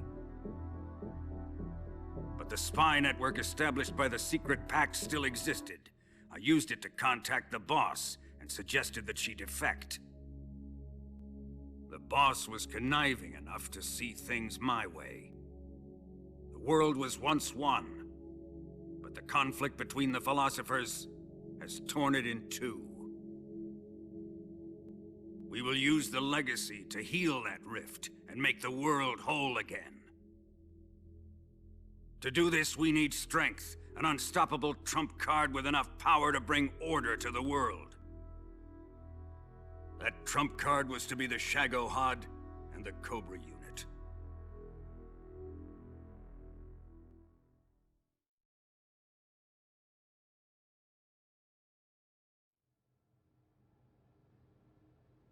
I have lost the Cobras, but I still have the Shagohod and the legacy. There is nothing America can do to stop us. Boss, take this someplace safe.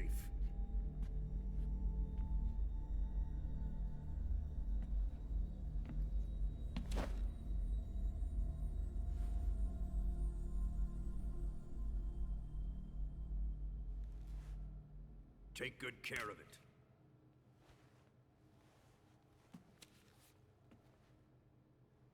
He wouldn't have come waltzing back in here unless he had a reason. The C3's been stolen.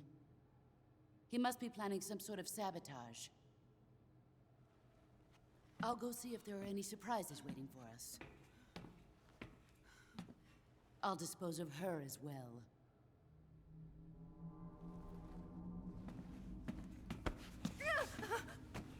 Leave everything to me.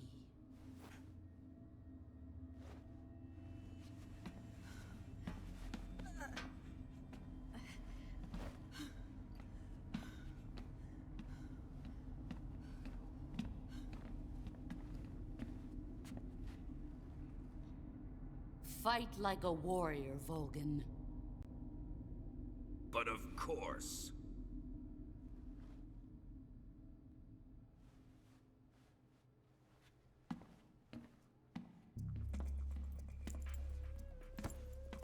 Let me face him. I've been waiting for this moment. Time to get even.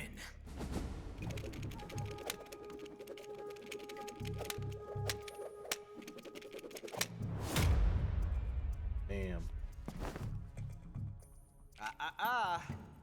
No more judo and no more field strips.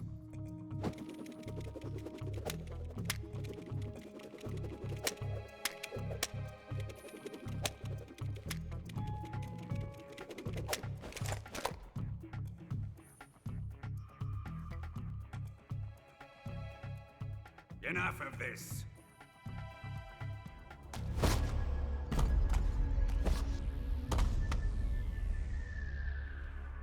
He's mine.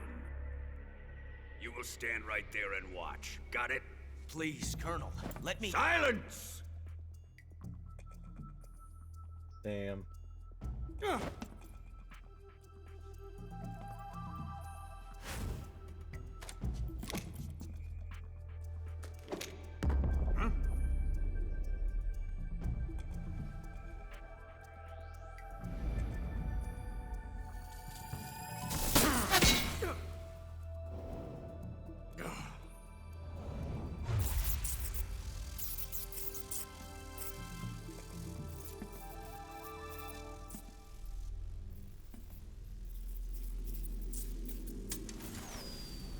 Sorry for the delay.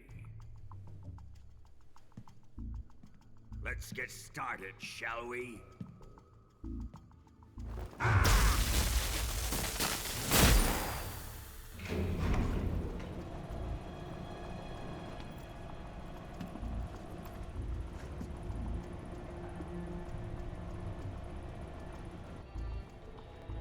This is a once-in-a-lifetime battle. Let's make it a good one.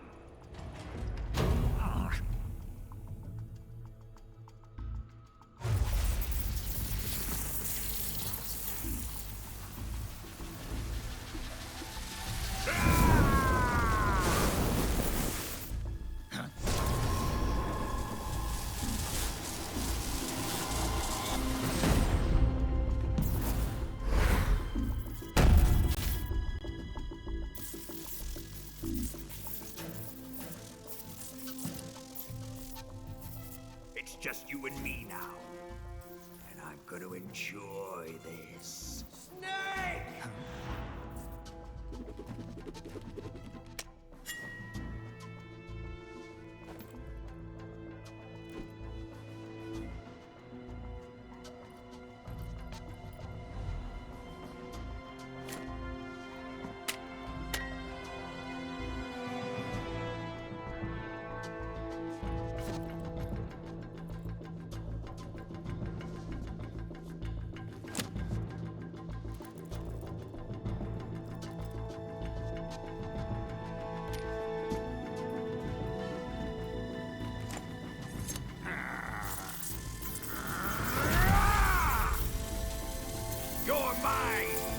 son of the boss!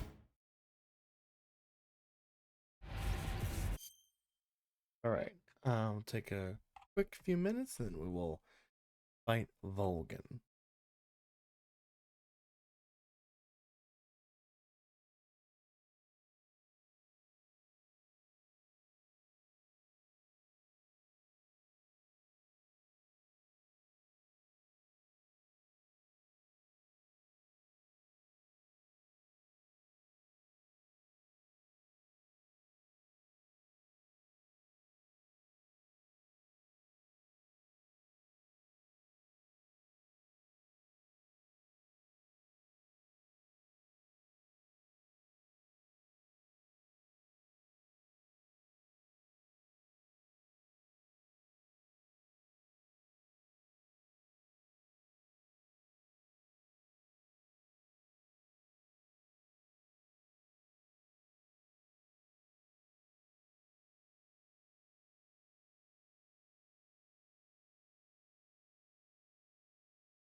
All right, we are back. We are gonna do the Colonel Volgan battle. Here we go. It's been a minute. I don't remember this guy's tricks or anything like that.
have to redo this fight.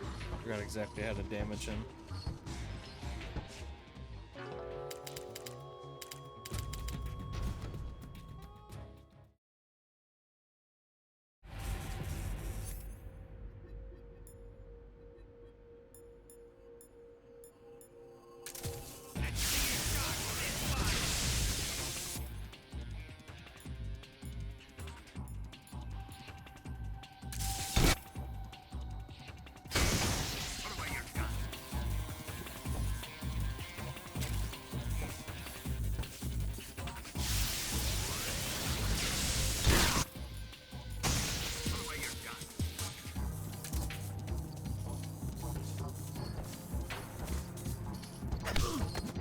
Yeah.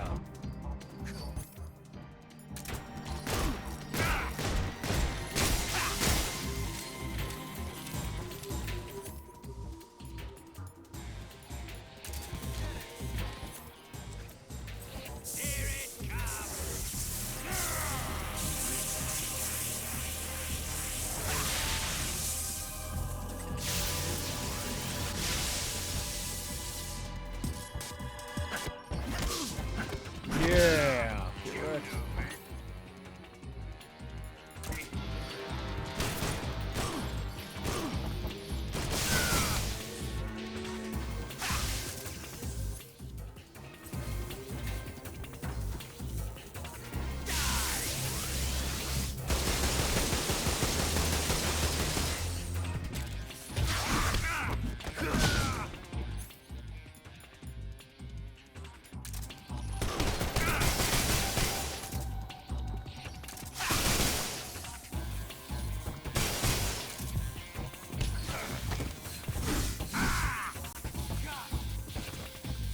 Ocelot, whose side are you on?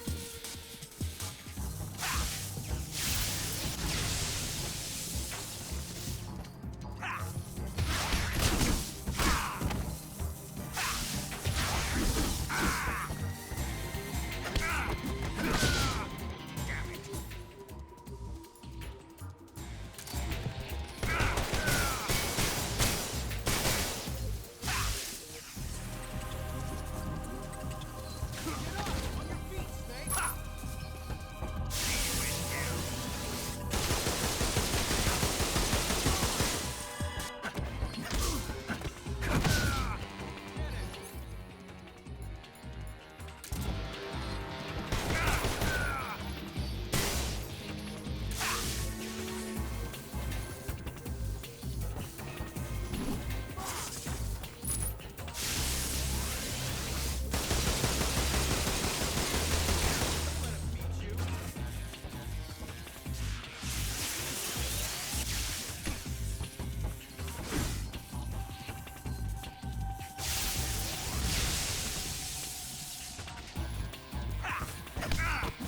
Yeah.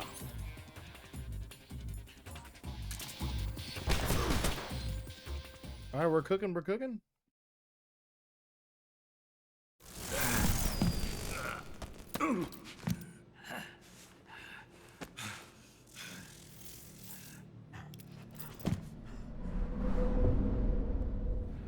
Shoot him!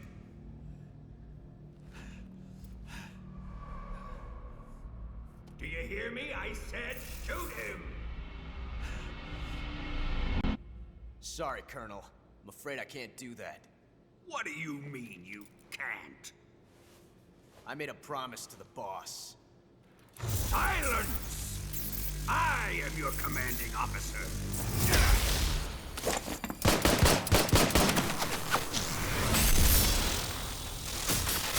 That's wild.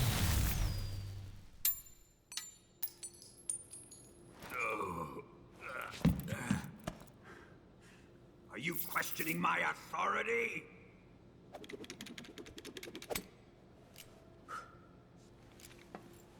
Get cooked.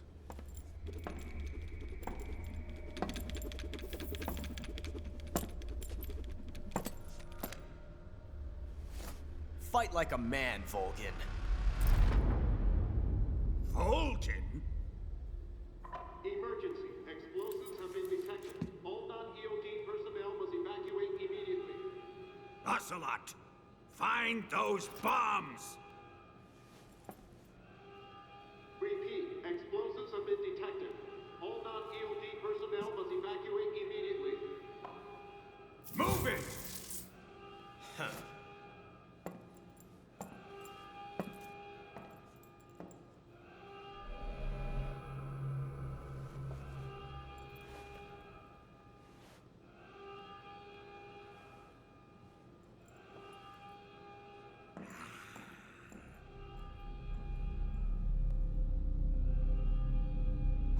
Ready for some more, Snake?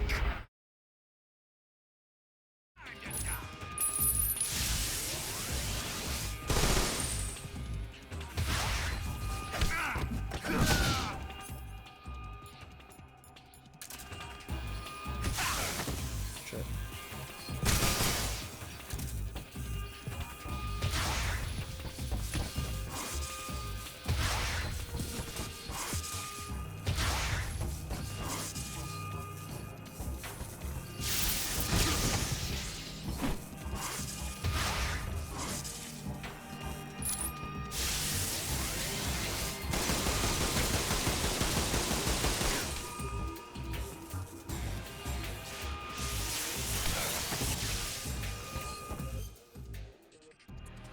Ooh, okay.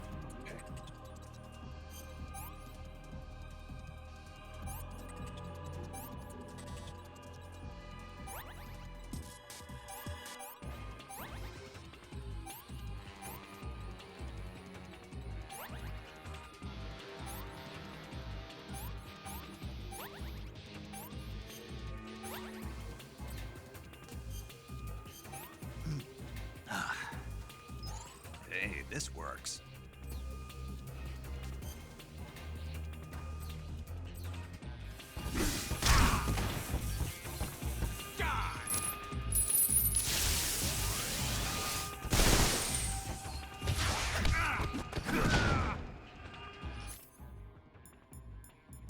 C3 explosives have been discovered on the liquid fuel tanks. The timer is set.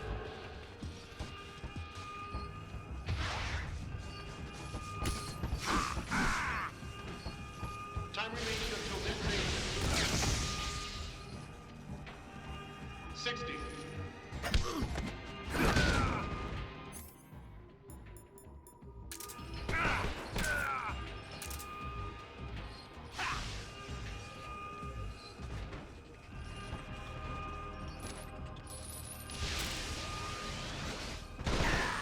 Damn, there was no dodging that one.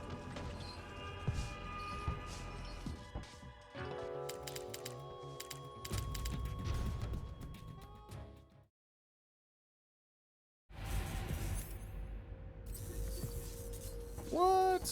Ain't no way.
The up close.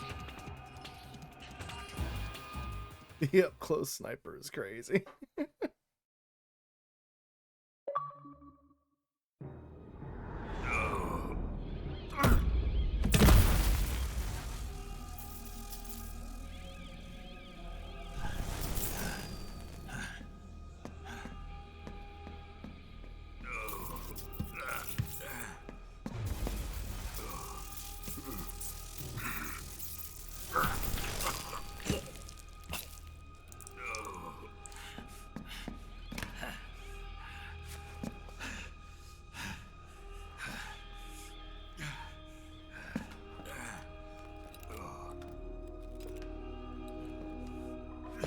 All personnel evacuate.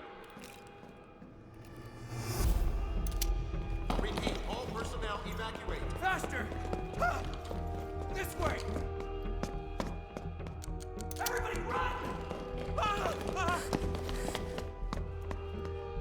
Let's get out of here, quick! Ah! Ah! Hurry! We have to evacuate that way! Ah! Ah! Hurry up! Ah! Ah! Evacuate!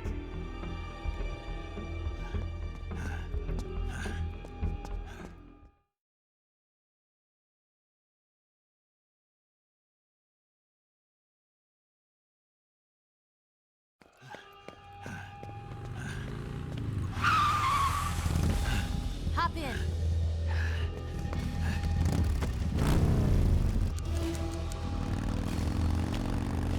Step on it.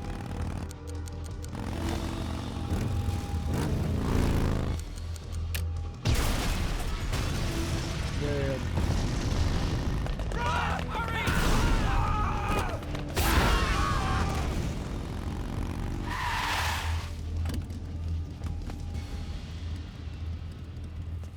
Don't give up!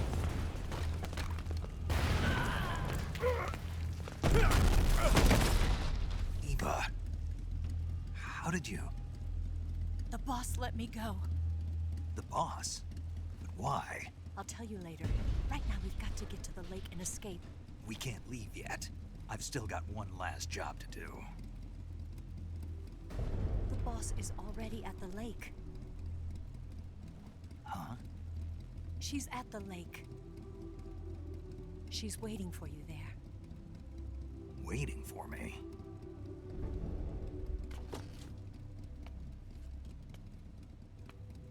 I was hoping I wouldn't have to tell you.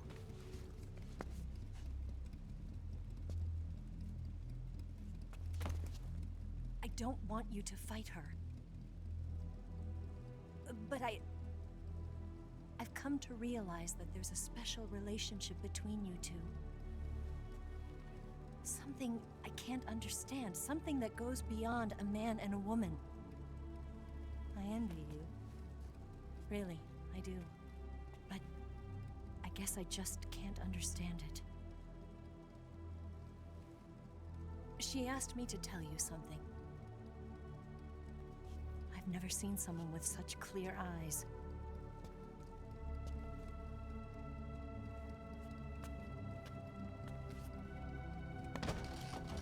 There.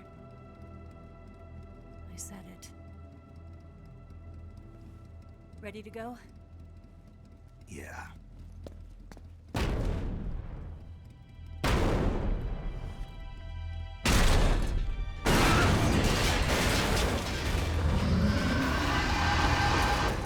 Rip.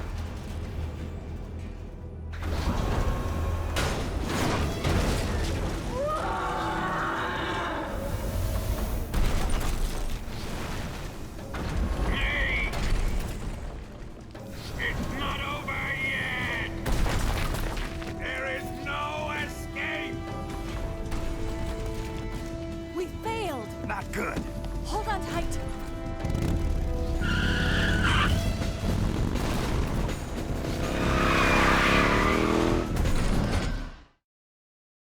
Iconic scene.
Derp.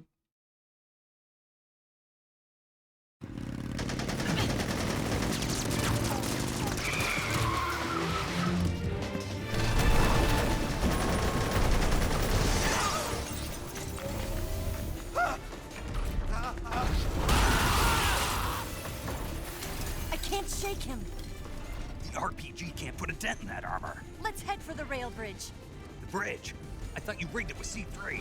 I did. We'll lure him onto the bridge.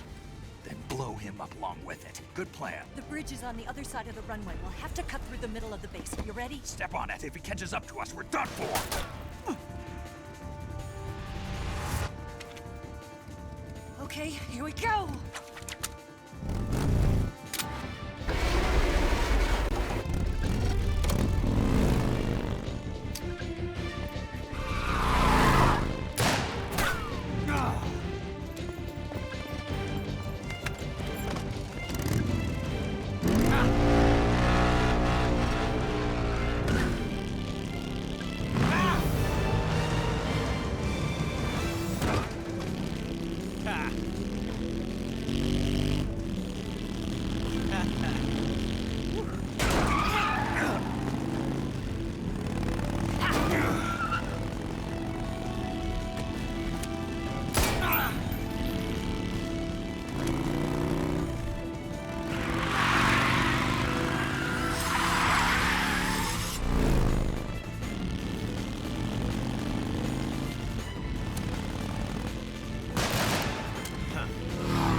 Okay.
Jesus, a little overkill, huh?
I've got a surprise for you. You won't be getting away this time.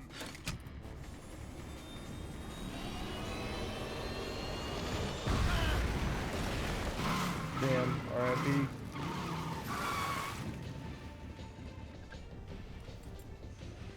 Son of a bitch!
Snake, we've only got one chance. We'll lure him over towards the other side. When the Shagohod is on the bridge, shoot the explosives. The bomb is planted on the strut of the bridge.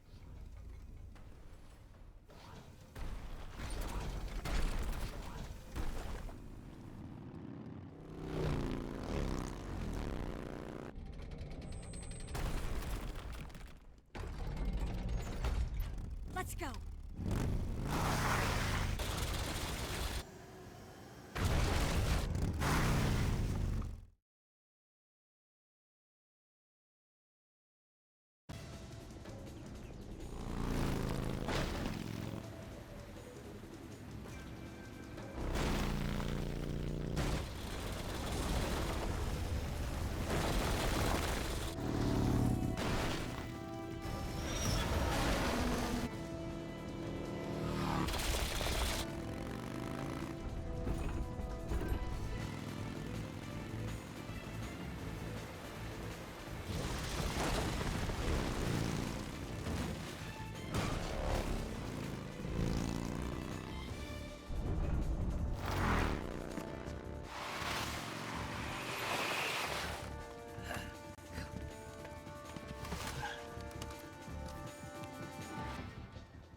Planted 2 C3 charges.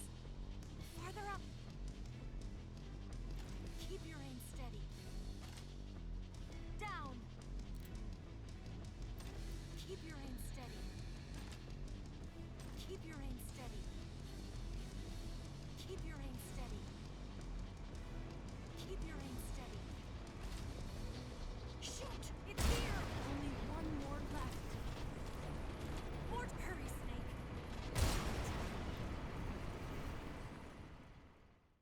Was that too light?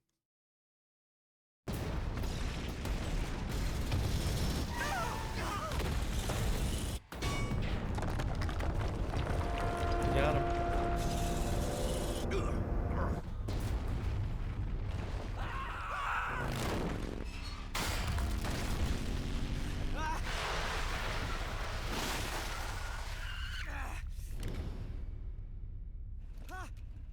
Damn, RIP.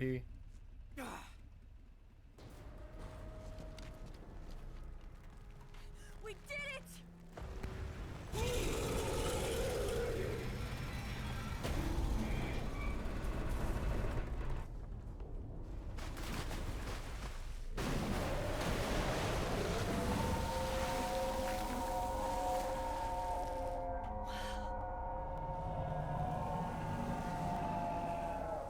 It's over.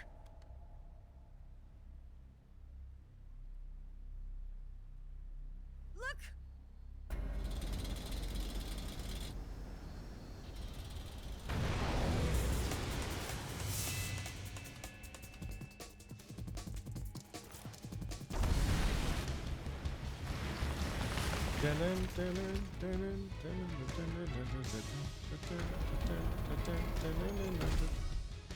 I'm not finished yet!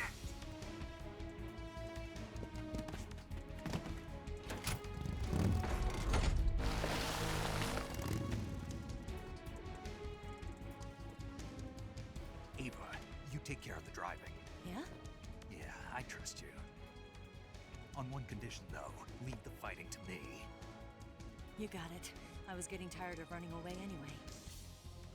Eva, let's do it.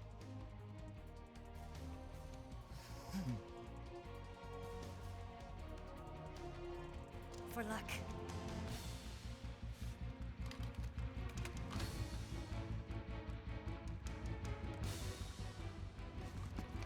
Here goes.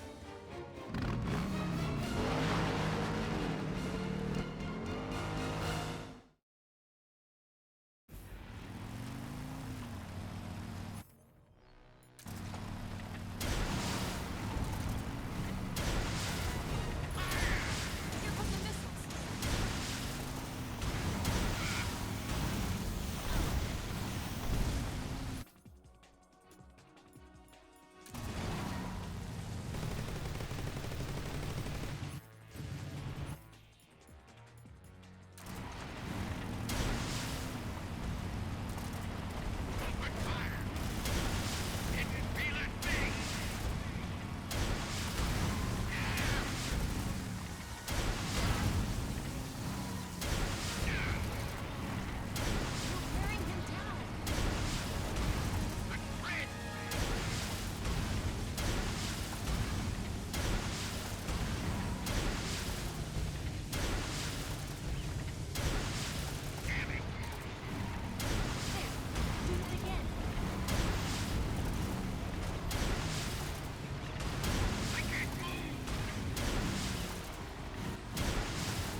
Almost got him.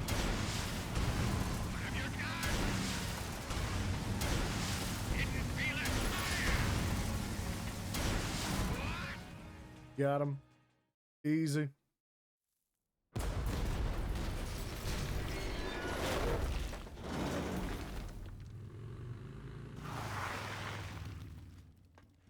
Did we beat him? No.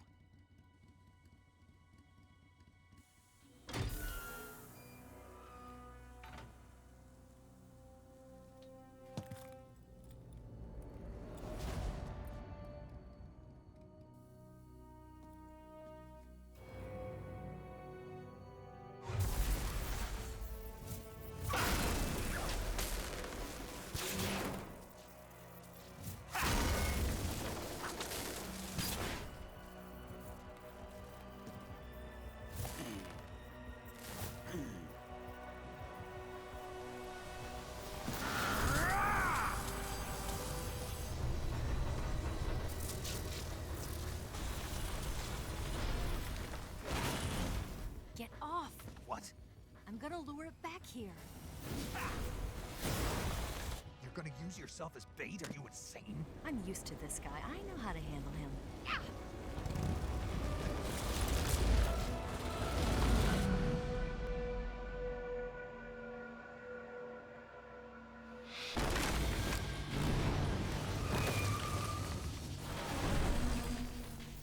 Come on, you blockhead! Huh?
Almost got him.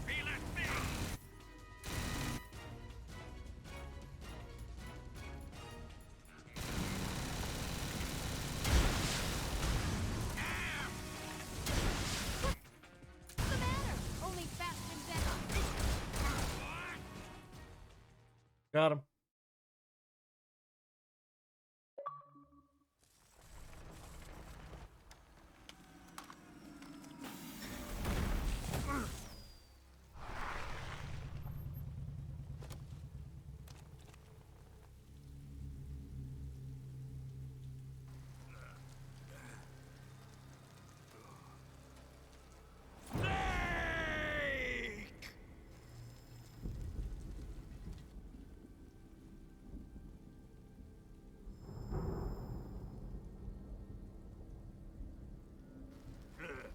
Who's afraid of a little thunder?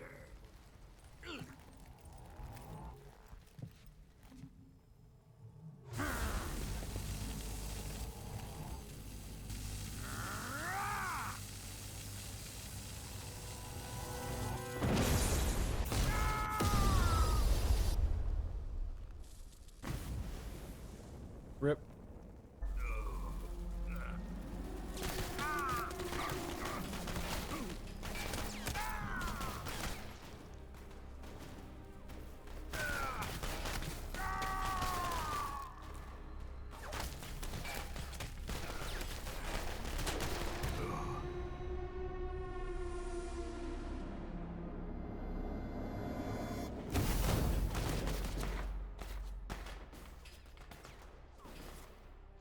Fried by a bolt of lightning.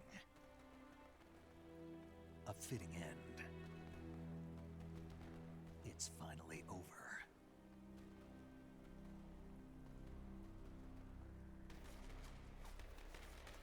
Damn.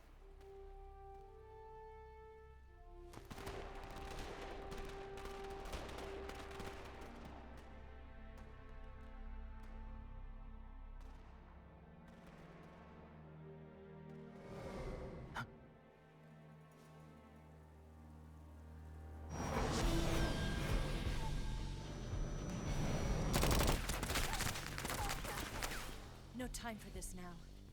The escape craft is just up ahead.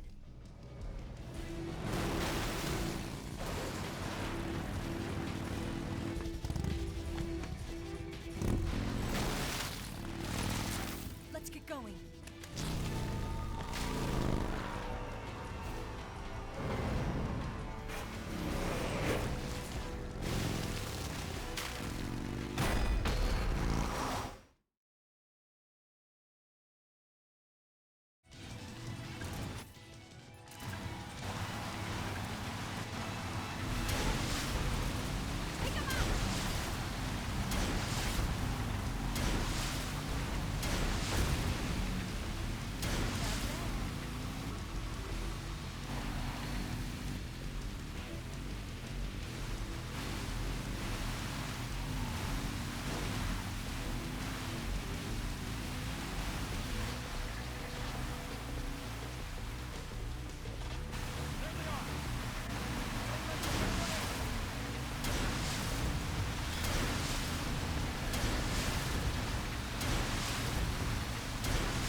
Holy shit.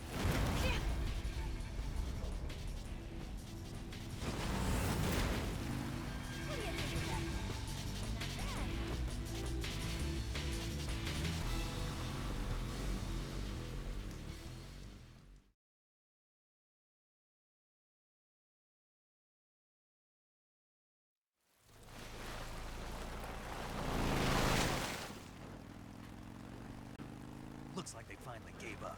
Don't start celebrating yet. We're leaking fuel. Damn it. Tank shot up.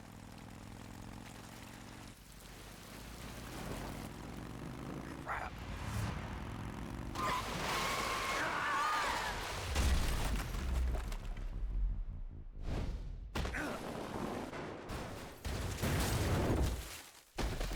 Damn.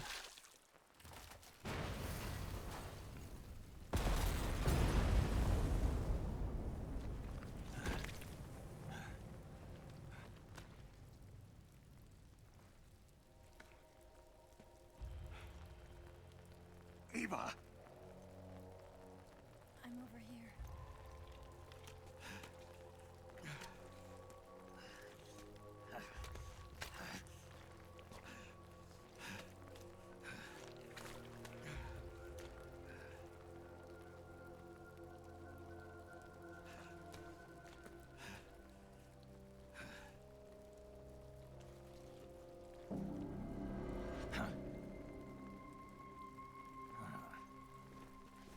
Snake.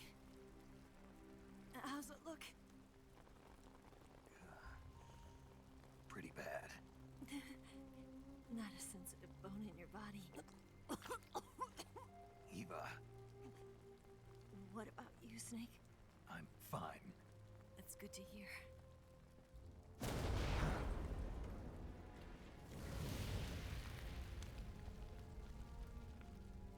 We have to get away from here, Eva. Let's go. Leave me. Eva! The boss is waiting for you. You have to go. Give me a gun. No, we're getting out of here. We're still far away from the lake. I'll never make it. I can't believe this. I never thought I'd see you act this weak. What do you mean? Listen to me, Eva. We're doing this together. No, you... Eva, I need you. Say that one more time. I need you. I can't fly the wig by myself. All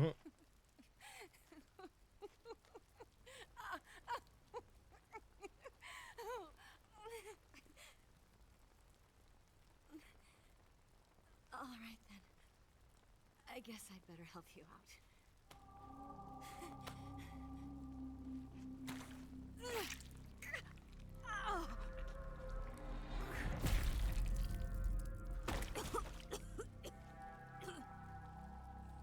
Damn.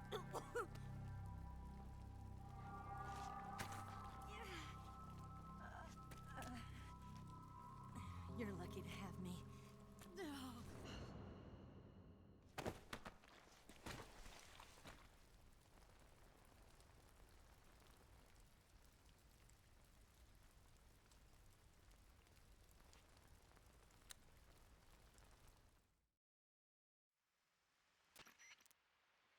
Snake, can you hear me? Paramedic. Thank God. Eva's been seriously hurt. So have you. Luckily, I think her organs are all intact, but... Calm down, Snake. Calm down. You'll both be fine as long as you get the proper emergency treatment. But you're the only one who can do this. Understand? So you've got to calm down. Right. Okay. Okay. Now let's open up the survival viewer and treat the injury. Do you have supplies with you? I'm running kind of short. Then by switching the survival viewer over to Eva, you can treat her wounds too. Now get to work. Oh, and Snake, I'm pretty sure you know this already, but if you don't have enough supplies for the both of you, your wounds come first. Do you get my meaning, Snake? You've still got a mission to complete. Yeah, I know what I have to do. Snake? Like this.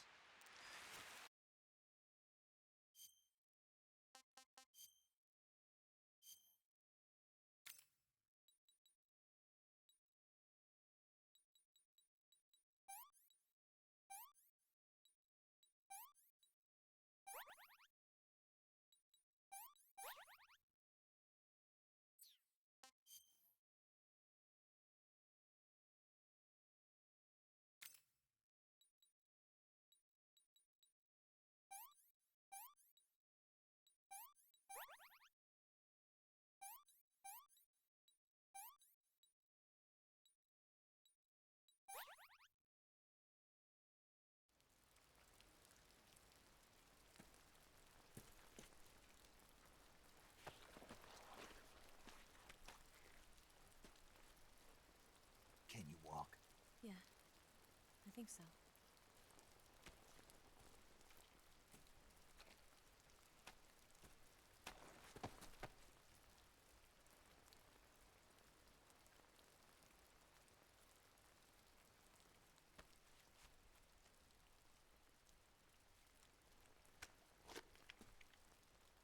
Here.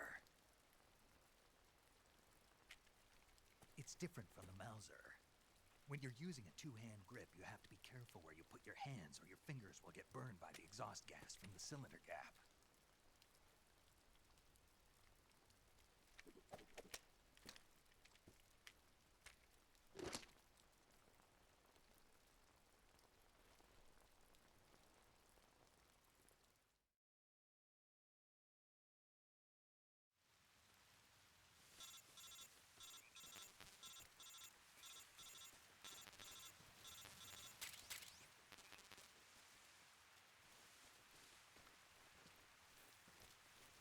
Alright, time for a little escort mission.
What's wrong?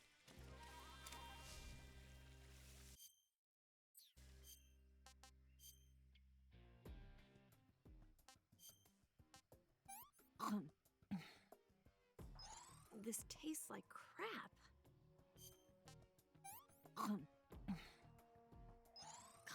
Yuck.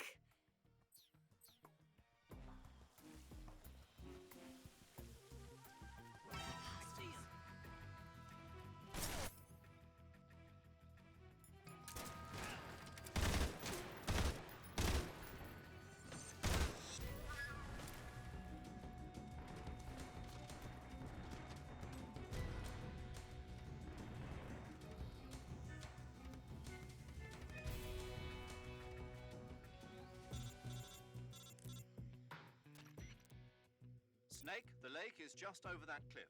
Eva should be able to climb it if you help her. Keep her close to you.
Good.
Where'd you go?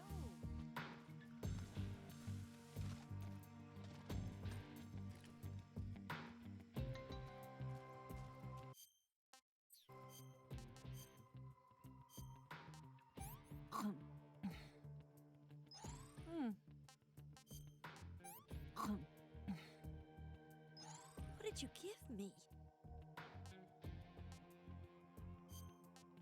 I'm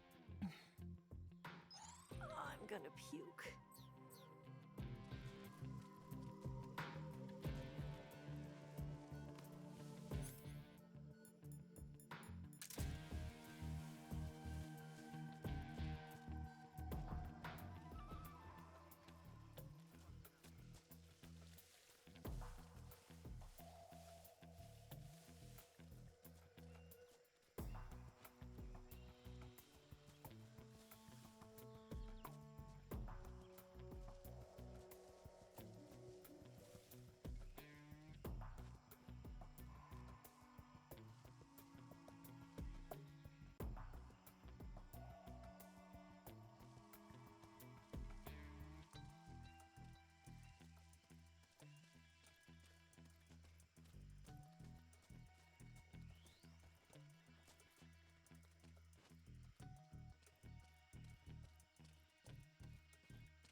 Come on, Snake.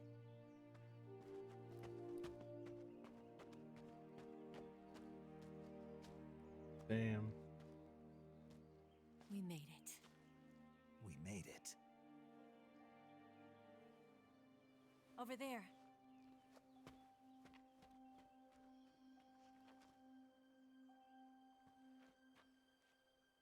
It's the boss, isn't it? I'll go get the wig ready to take off. Right. I'll leave you two alone.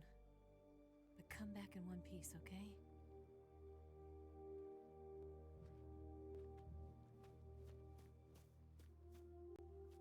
Promise me!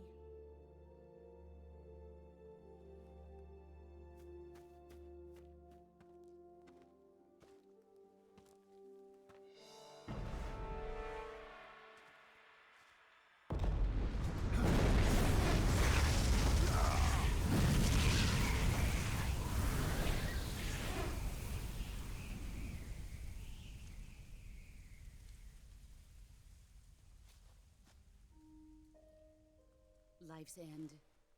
Isn't it beautiful? It's almost tragic. When life ends, it gives off a final lingering aroma. Light is but a farewell gift from the darkness to those on their way to die. I've been waiting, Snake, for a long time. Waiting for your birth, your growth, and the finality of today.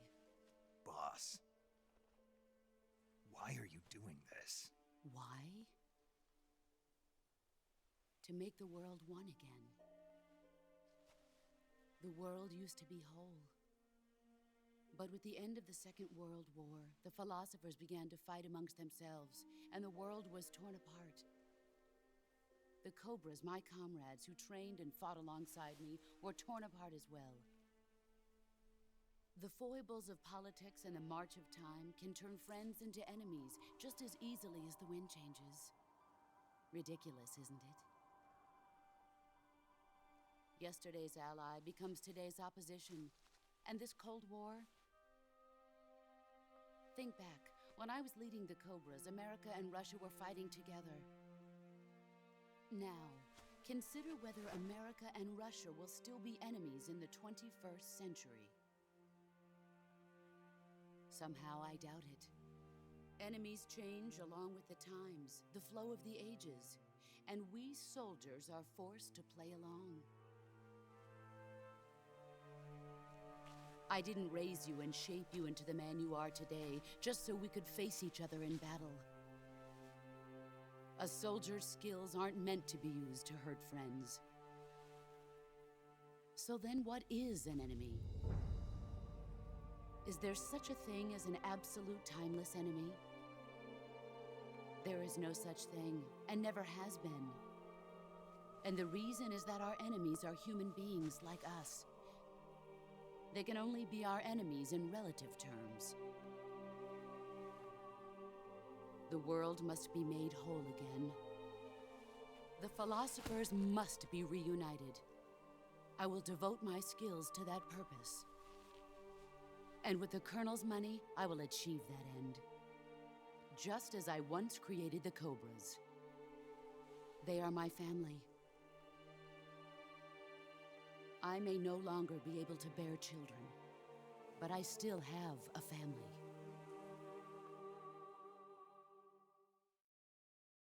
It was November 1st, 1951. I was in the Nevada desert participating in atomic testing.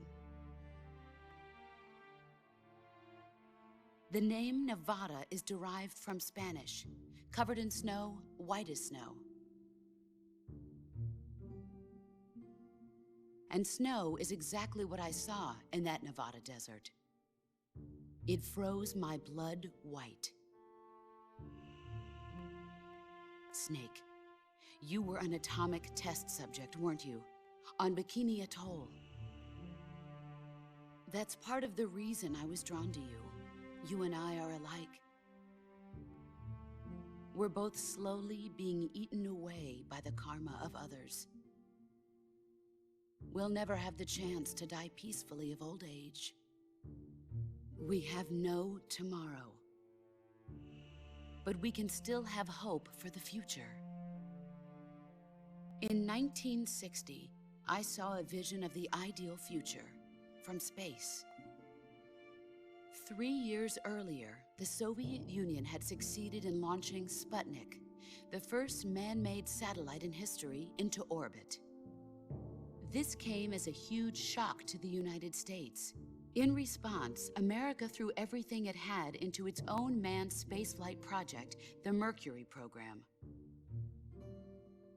Even as the Soviets seemed poised to send their first man into space, America was still experimenting with chimpanzees and rockets. The government wanted human data. So they secretly decided to send a human being into space. I was the one they chose. At the time, they didn't have the technology to block out cosmic rays, and whoever they sent up would inevitably be exposed to heavy radiation. That's why they chose me. After all, I'd already been irradiated once. Of course, you won't find any of this in the history books. I could see the planet as it appeared from space. That's when it finally hit me. Space exploration is nothing but another game in the power struggle between the US and the USSR. Politics, economics, the arms race, they're all just arenas for meaningless competition. I'm sure you can see that, but the Earth itself has no boundaries. No East, no West, no Cold War. And the irony of it is, the United States and the Soviet Union are spending billions on their space programs and the missile race, only to arrive at the same conclusion. In the 21st century, everyone will be able to see that we are all just inhabitants of a little celestial body called Earth. A world without communism or capitalism, that is the world I wanted to see. But reality continued to betray me. In 1961, I was sent to Cuba, to Bahia de Cochinos. It was part of a CIA-sponsored invasion under the guise of taking Cuban exiles back to their country. But the US government betrayed them. Our weak-kneed president held back their air support. Defenseless, the exiles were annihilated by the Cuban army. All I could do was watch in silence. I was set up by the very country I'd sacrificed so much for, by the very government I dedicated my life to defending. I was driven from the surface world, and I went underground. Then, 2 years ago, I faced the Sorrow, my old comrade in battle. He was my friend. But one of us had to die. I was left with no choice. The Sorrow gave his life for me. There is no enmity between us. One must live, and one must die. That was the mission. The ones who gave me that mission were the philosophers. Early in the 20th century, the true holders of power in the United States, the Republic of China, and the newly formed Soviet Union gathered together in a secret meeting that would later be known as the Wise Men's Committee. The secret pact they formed there marked the beginning of the philosophers. But the last of the original members died in the 1930s. After that, the organization began to run out of control, and the Wise Men's Committee degenerated into a mere shell of its former self. The philosophers of today have no sense of good or evil. Their influence extends to countries and organizations involved in every aspect of every war. They have become war itself. That's how they operate. The sacrifices of war cause a shift in the times. This shift leads to renewed conflict, and in turn triggers the next war. Like a nuclear chain reaction, each conflict sparks countless others, forming an endless spiral that will continue on for eternity. Do you understand what I'm saying, Snake? By consuming me and you, the philosophers intend to keep that cycle going forever. It was my father who explained all of this to me. He was one of them.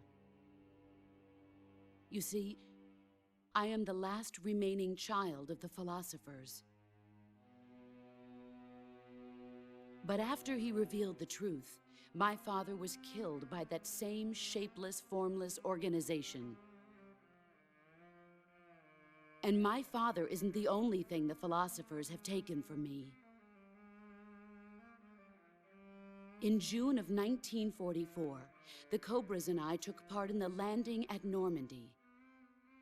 We'd been given a top-secret mission to locate and destroy enemy V-2 rocket installations. I was pregnant at the time. The sorrow was the father. I gave birth on the field of battle. A beautiful baby boy. But my child was snatched away from me by the philosophers.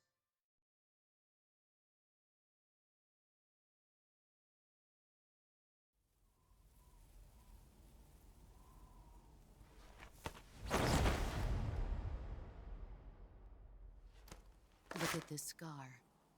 This is proof that I was once a mother. I gave up my body and my child for my country. There is nothing left inside me now. Nothing at all.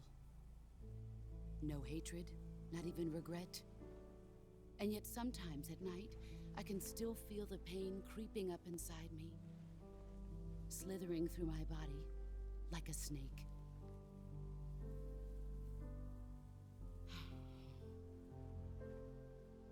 I've never talked this much about myself before. Thanks. Thanks for listening to me.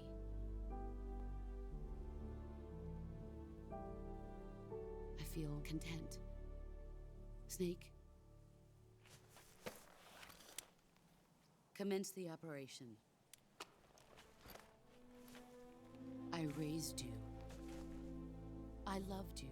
I've given you weapons, taught you techniques, endowed you with knowledge. There is nothing more for me to give you.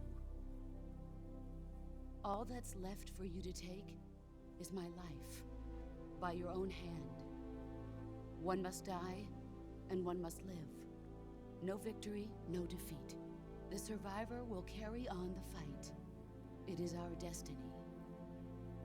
The one who survives will inherit the title of boss.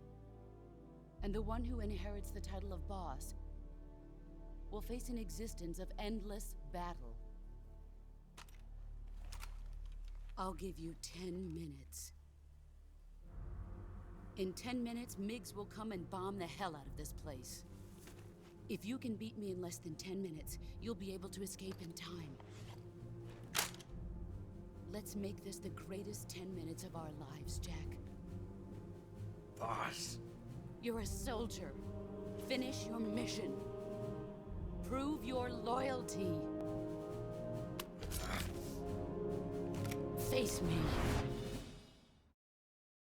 Oh shit. I come.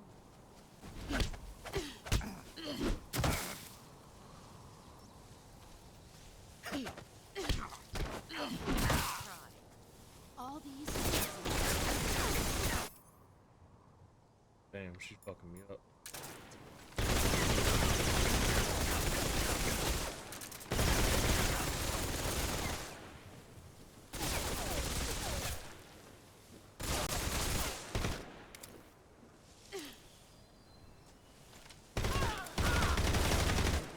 Dodge this.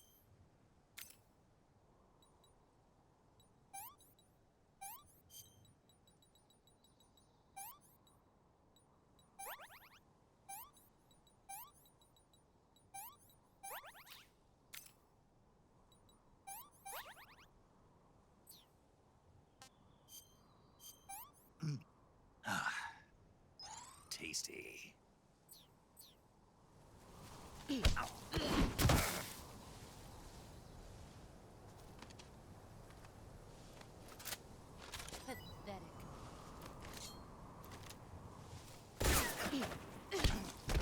Not the man I thought. All these years and still.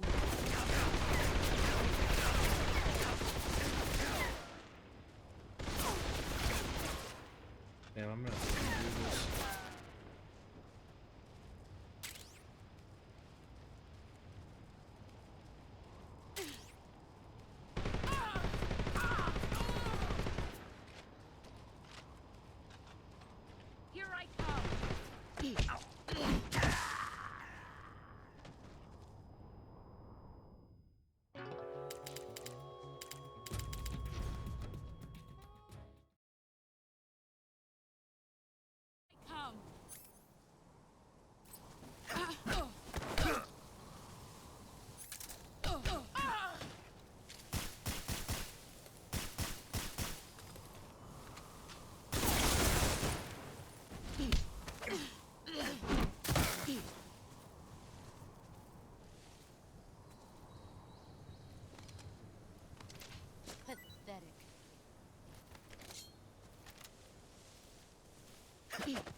All these.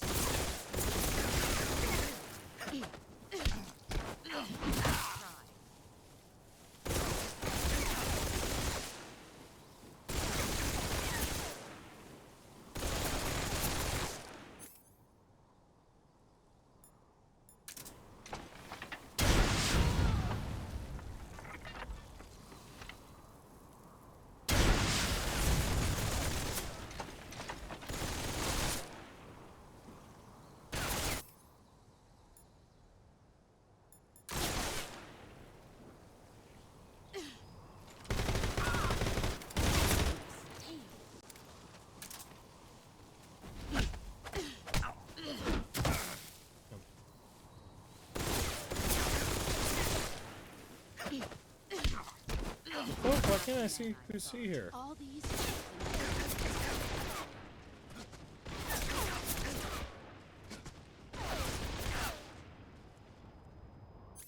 Jesus.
I'm disappointed.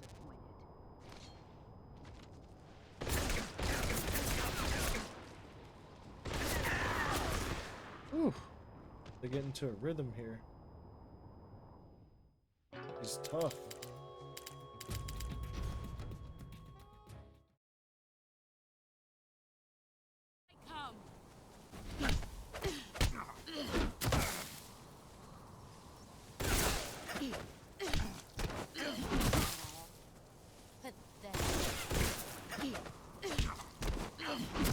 God.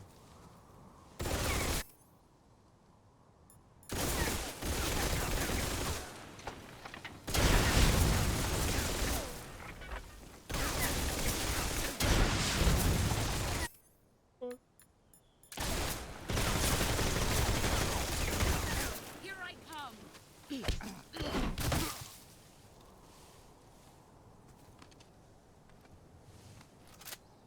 I'm disappointed.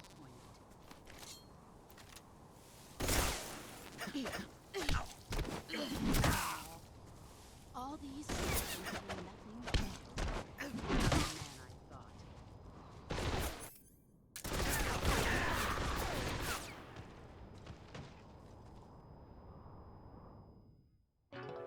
Alright, we're just gonna have to be really patient with it. Come.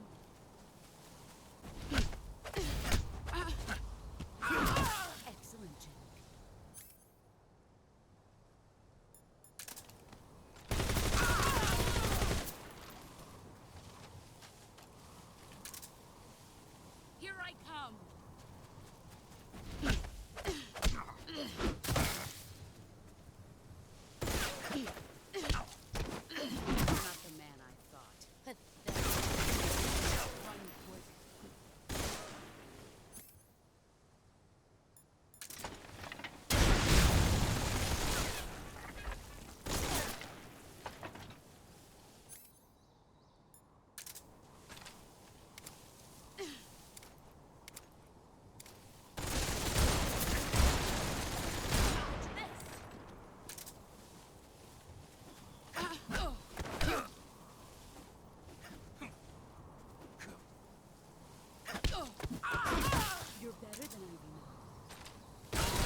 Tasty.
Oh, come on, what?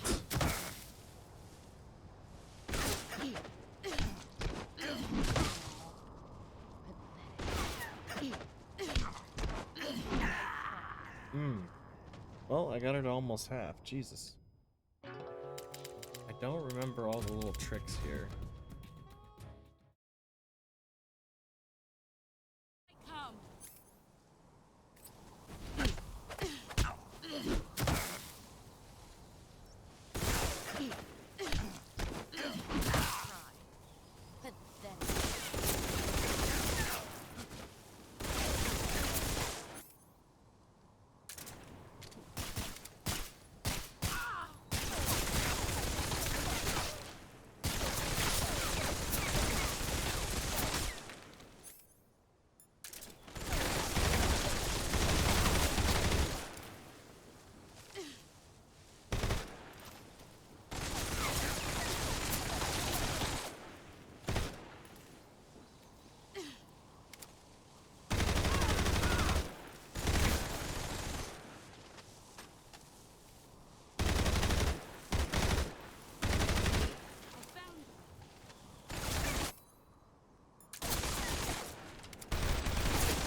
Tasty.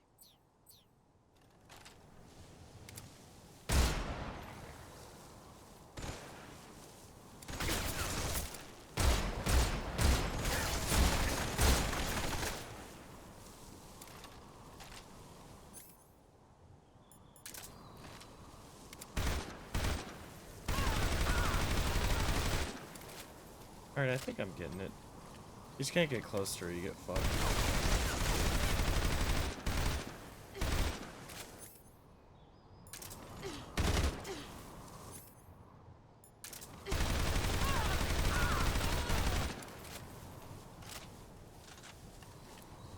Here I come.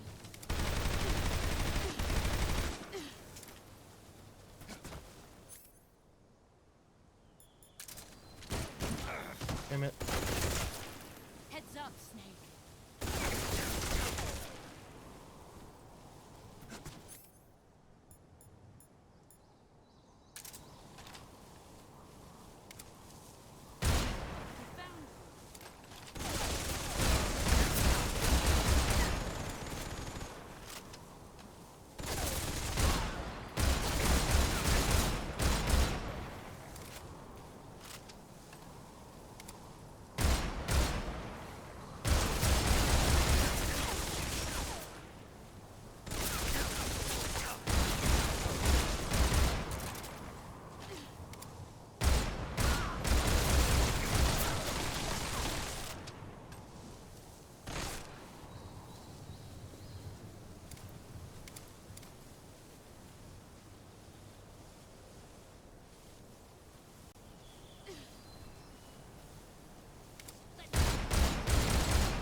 Damn.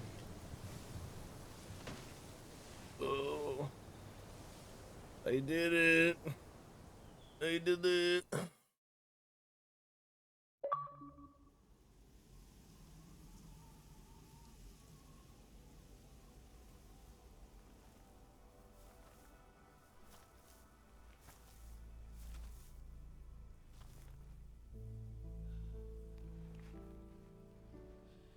Take this. Keep it safe.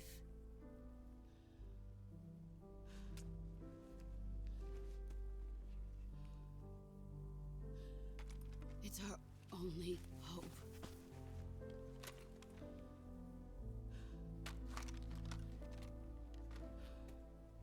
A patriot? Why are you giving me this? Jack. Or should I say, Snake? You're a wonderful man. Kill me. Kill me now. Do it.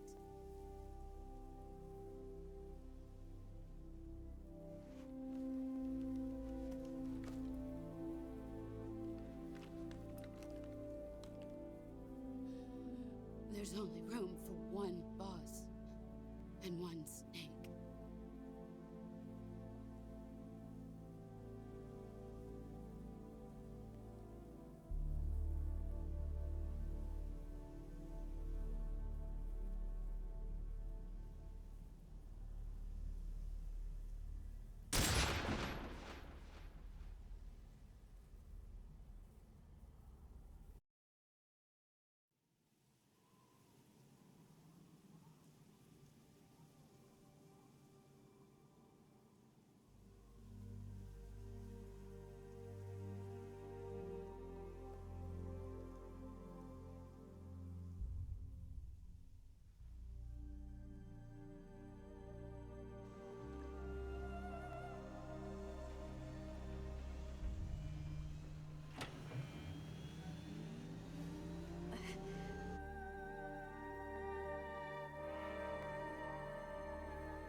Damn, not the horse.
Ready to go, Snake?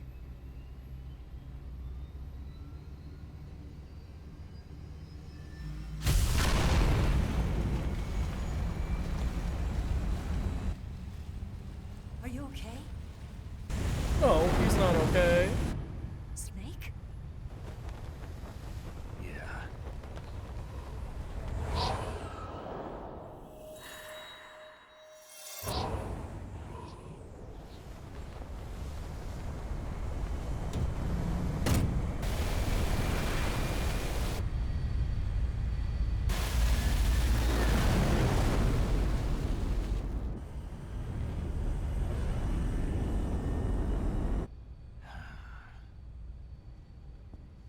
I told you you could trust me.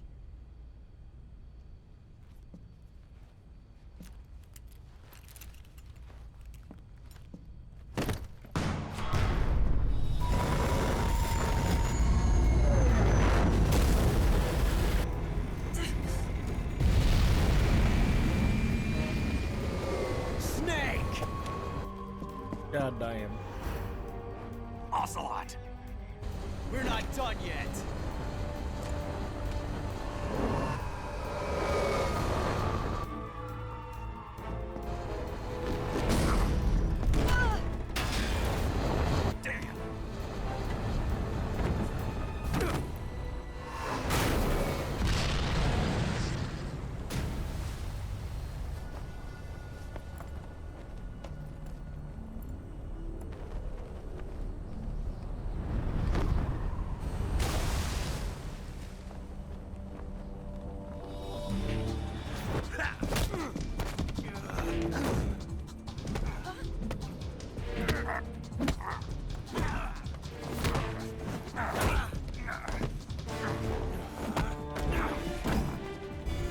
Too heavy!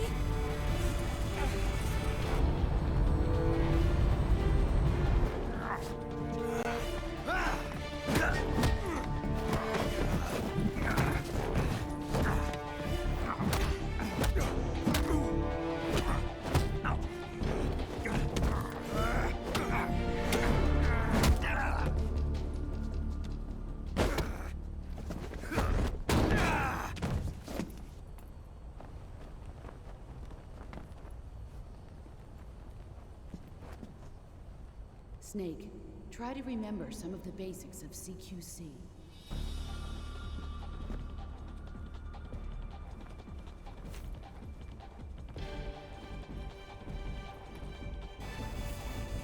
Not good!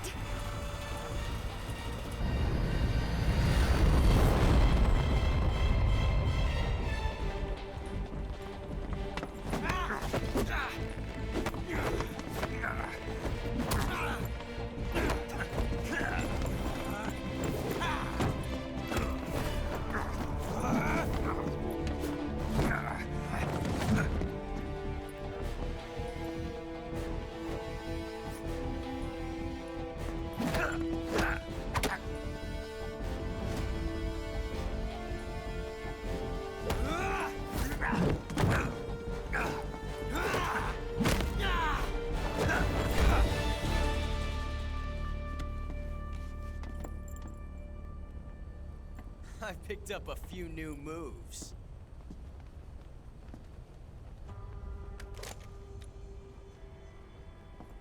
Huh. It doesn't feel right to shoot an unarmed man. But I'll get over it. Eva!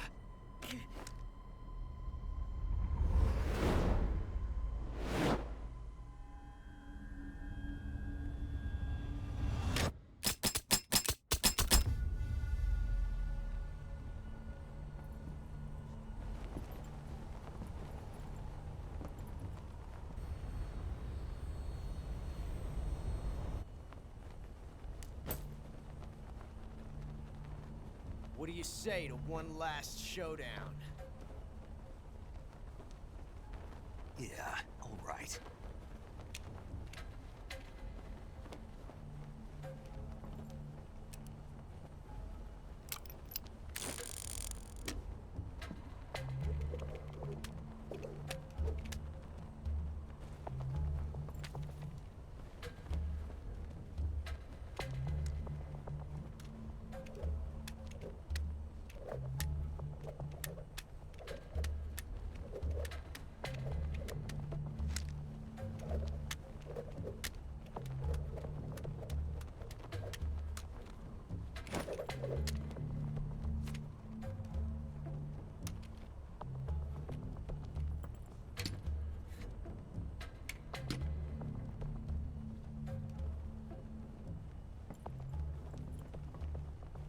What's your name?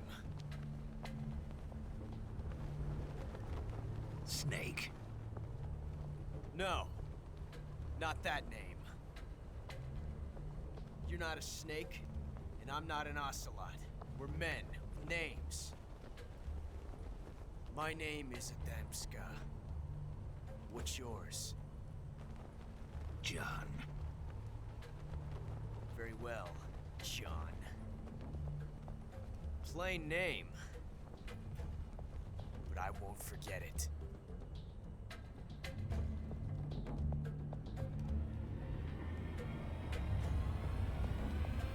Come on!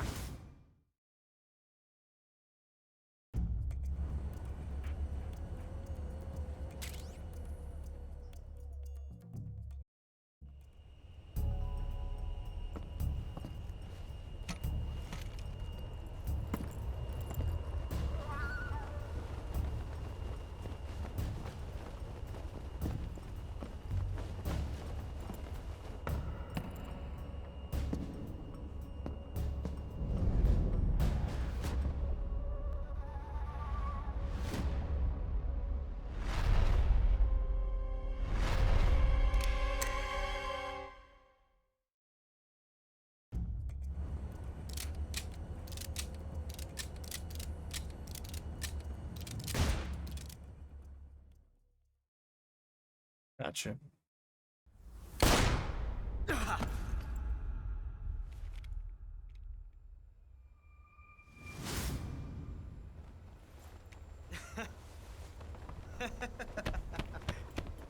It's a blank.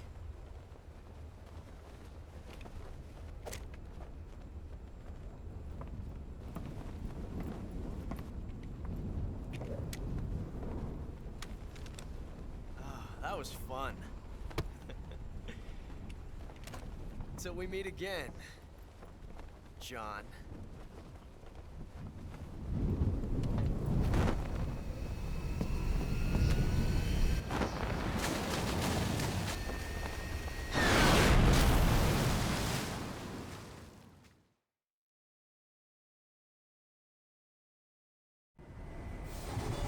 Snake! Give me a hand! Pull!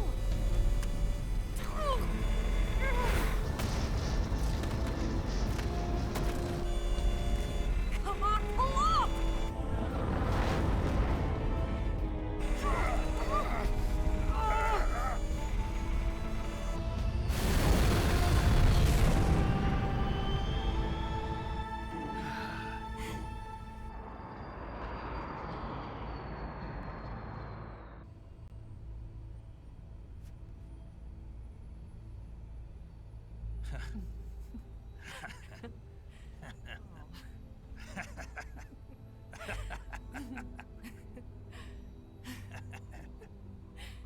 We made it. Yeah, we sure did.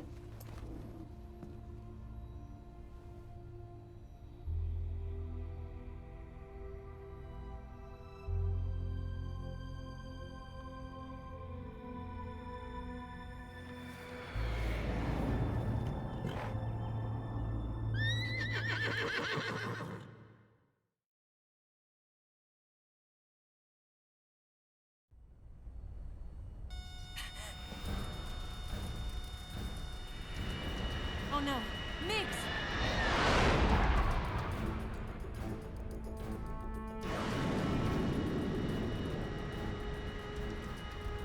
There's no way out!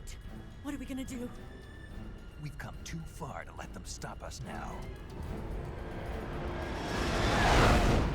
Those things have got to be armed. It's no use. There's no way we can outmaneuver them.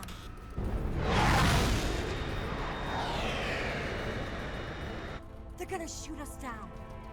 We were so close. Weapon systems on. Locked on target. I got tone. You were great, Eva. Huh? Thanks.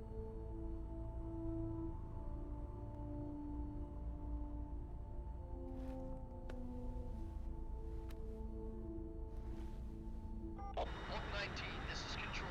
Stand by for a direct order from the chairman. Oak 19, return to base immediately. Do you read me? This is a direct order from Comrade Khrushchev. Return to base immediately. Oak 19, do you copy? Understood. Aborting mission. RTB. Look! The MiGs are turning back! Woo!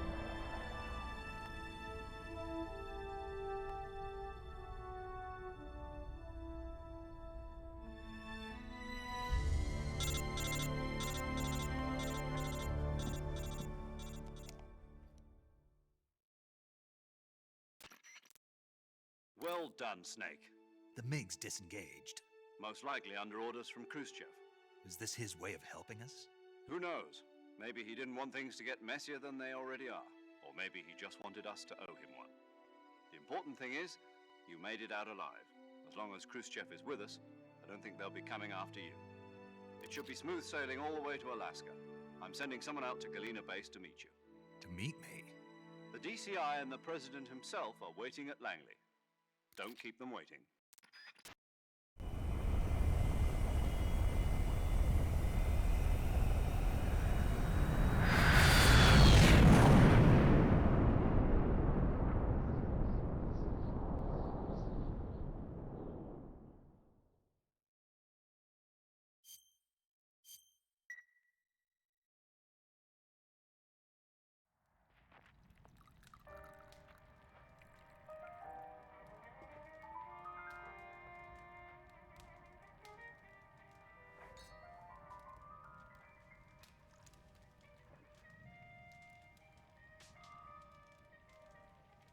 So what are you going to do now? Go back to the KGB? What do you want me to do? Did you ever think about coming back to America? I can't go back. I've left America behind me. But you saved this country. I didn't do it alone.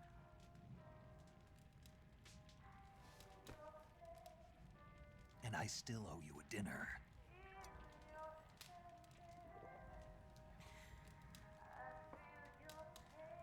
Is that part of your mission too? Or is it an order? Or is it an invitation?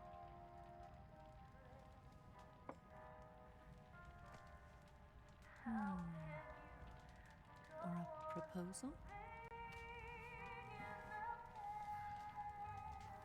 I don't take orders from anyone now.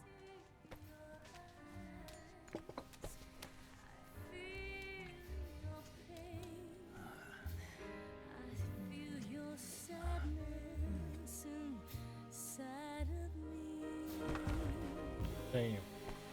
Open your heart and smile for me.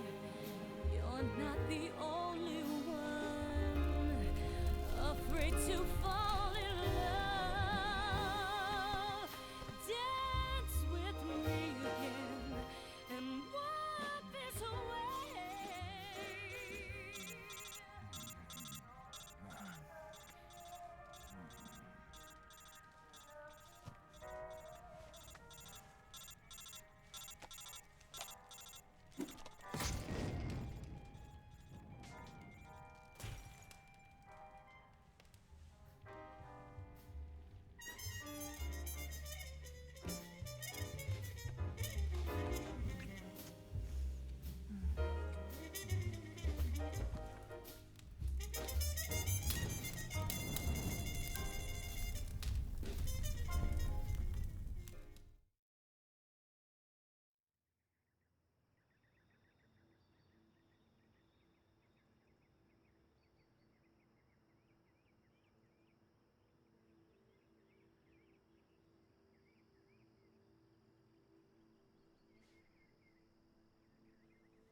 Scholars tell us that the first spy in history was the snake in the book of Genesis. In that story, it was Eve who was tempted by the snake in the Garden of Eden. But this time around, it was I who tempted the snake and got away with the forbidden fruit of knowledge. Forgive me, snake.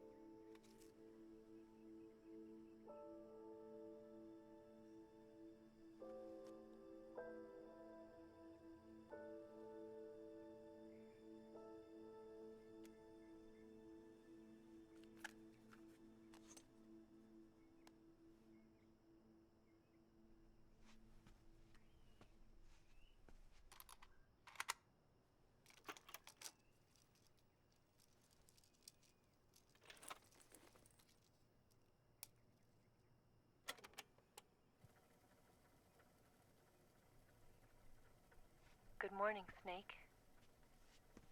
I hope you slept well. First of all, I have to apologize. I wasn't sent by Khrushchev. I'm not a KGB spy, and I never worked for the NSA. I'm an agent of the People's Republic of China for the General HQ 2nd Department of the People's Liberation Army. It was all a lie. I tricked you. And I'm sorry.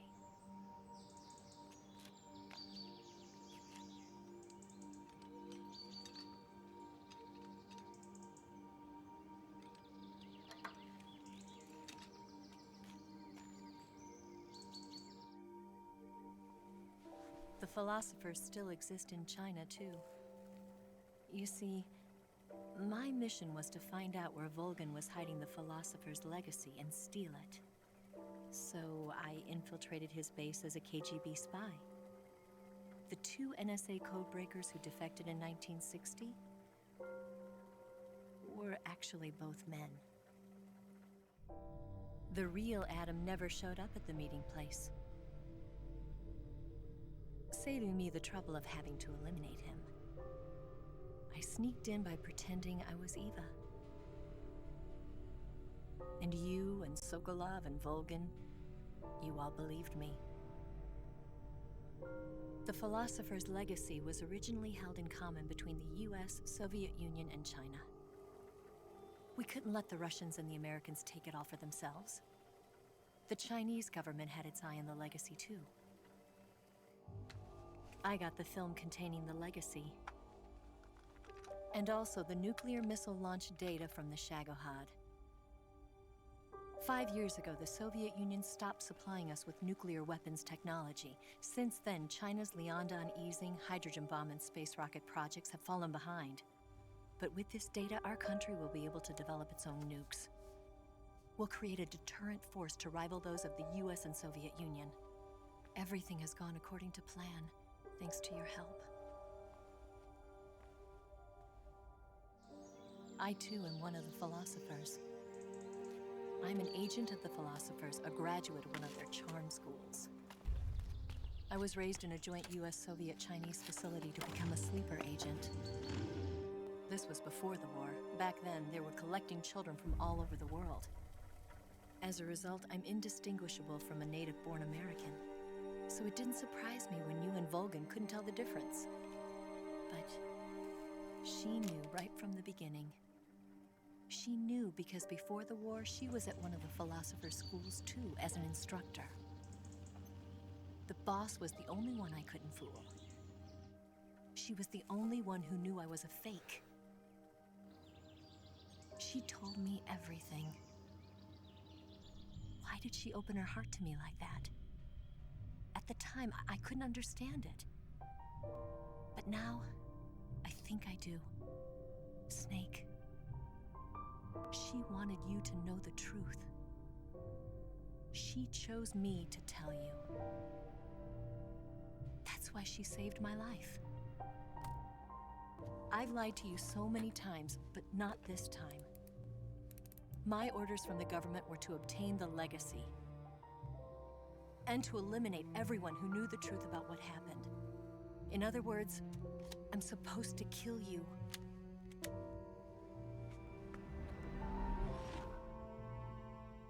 Damn.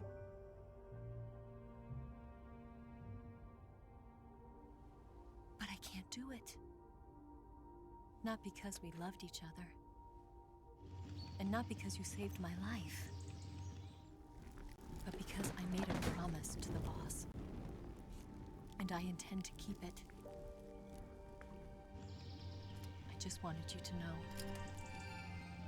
And you have to live.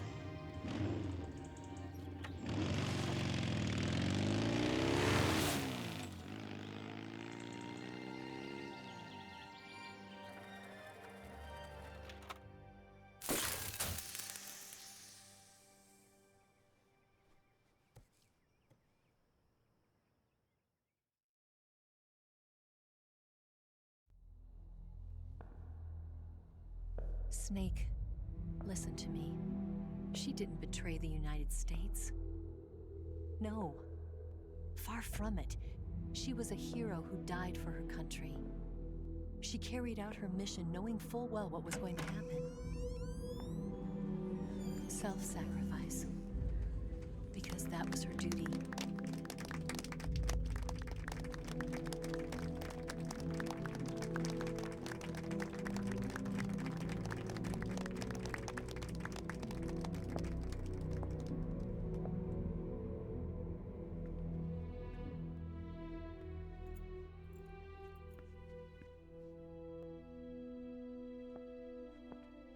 You are above even the boss.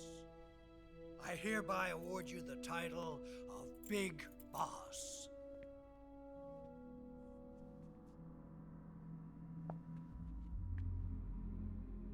You are a true patriot.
Someone like him to handle our top secret sneaking missions for us. A man who combines the qualities of a soldier and an agent. The boss's defection was a ruse set up by the US government. It was all a big drama staged by Washington so they could get their hands on the philosopher's legacy. And the boss was the star of the show. They planned it so that they could get the legacy that Colonel Volgin inherited and destroy the Shagohod at the same time. Only a legendary hero like the boss could have earned Volgin's trust. Finding out where the philosopher's legacy was hidden was to be her greatest mission. Everything was going according to plan. But then something happened that no one could have predicted. Colonel Volgin fired an American-made nuclear warhead at Sokolov's research facility. Khrushchev demanded that the US government provide proof that it wasn't involved. They couldn't just abort the operation to steal the legacy. So the operation itself was greatly expanded and revised. The authorities in Washington knew that in order to prove its innocence, they'd have to get rid of the boss, and that one of their own would have to do the job. The public couldn't be allowed to find out about it. Not ever. This, they concluded, would be the best way to keep the whole thing under wraps. The boss wouldn't be allowed to come back home alive, and she wouldn't be allowed to kill herself. Her life would be ended by her most beloved disciple. That was the way the government wanted it. That was the mission she was given, and she had no choice but to carry it out. Her death at your hands was a duty she had to fulfill. Out of duty, she turned her back on her own comrades. Bruh. A lesser woman What's up, would have been Pagan? crushed by such a burden. The taint of disgrace Just low key. will follow her to her About to grave. cry at this ending real quick. Thanks for the bits, though. Future generations will revile her. In America as a despicable traitor with no sense of honor. And in Russia as a monster who unleashed a nuclear catastrophe. She will go down in official history as a war criminal. And no one will ever understand her. That was her final mission. And like a true soldier, she saw it through to the end. But I think she wanted you, of all people, to know the truth. She wanted to live on in your memory. Not as a soldier, but as a woman. But she was forbidden to tell you herself. And that's why she told me. Snake, history will never know what she did. No one will ever learn the truth. Her story, her debriefing, will endure only in your heart. Damn. Everything she did for her country. She sacrificed her life and her honor for her native land. She was a real hero. She was a true patriot.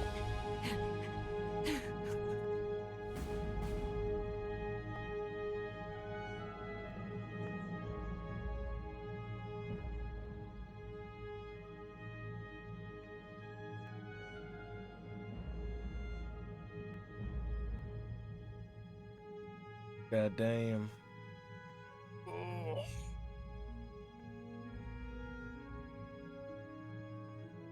Absolutely cooked.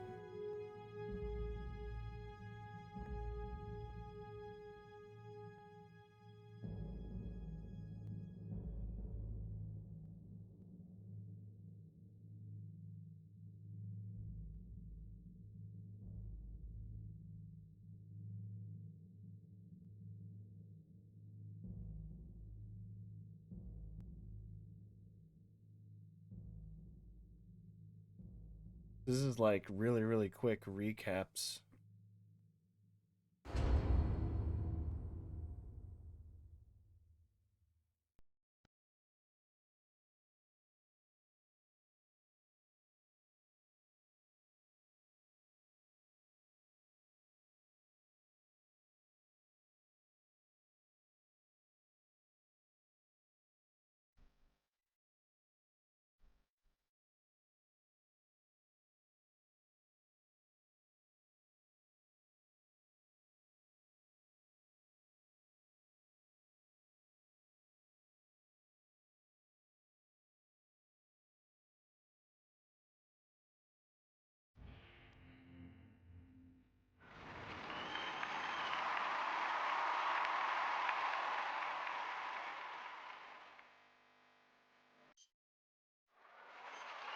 All right.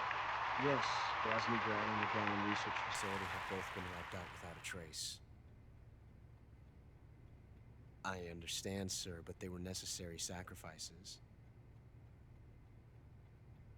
Yes, the CIA has taken care of the boss themselves. I believe the White House will be satisfied. Khrushchev is finished. Your time has finally arrived. Yes, the American president is relying on us to keep a lid on the whole affair. We've got him by the balls. It should make a valuable trump card in future negotiations. Yes, Chief Director, of course. I'll keep the KGB informed.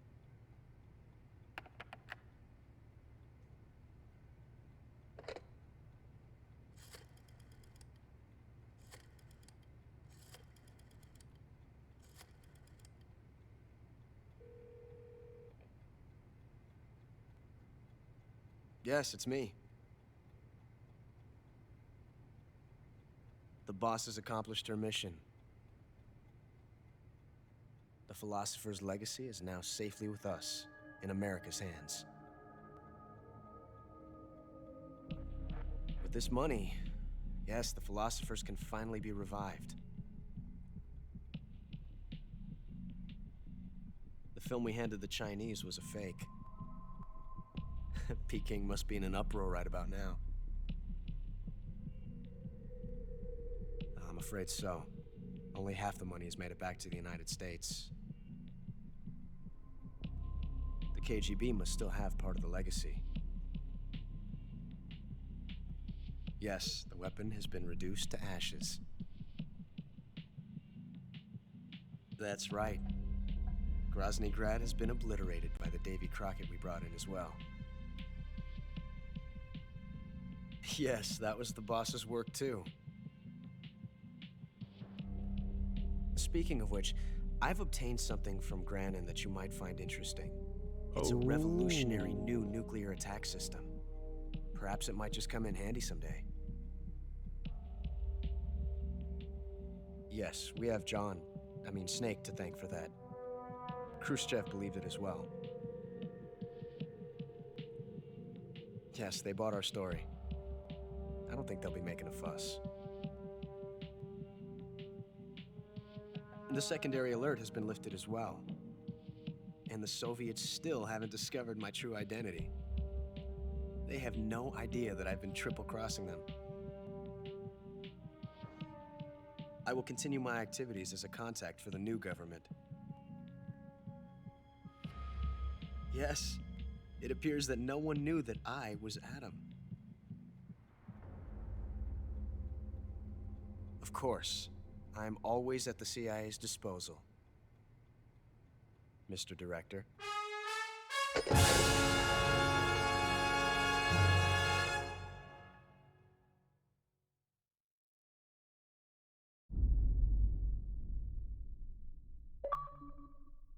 Oh wow, it actually we got some stats. 22 saves, wow, 11-hour playtime. 25 continues, 53 alerts. Ooh, I almost had 200 kills. 22 life bars taken.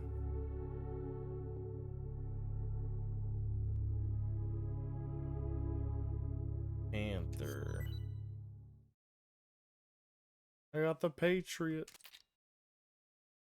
I got green, brown, tuxedo, banana, BPM, desert tiger, Flegman, national flag, face paints, 9 types, mummy, grenade, whoa,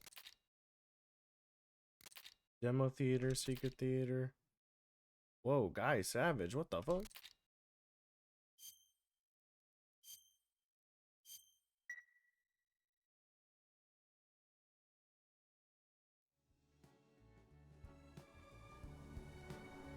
Alright. That will do it.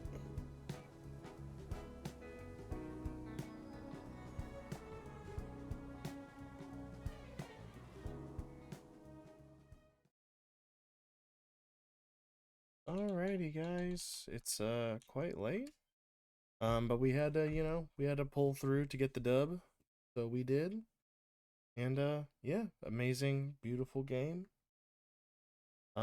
Don't know who's still on right now that we could pop a cute little raid into, but let's see.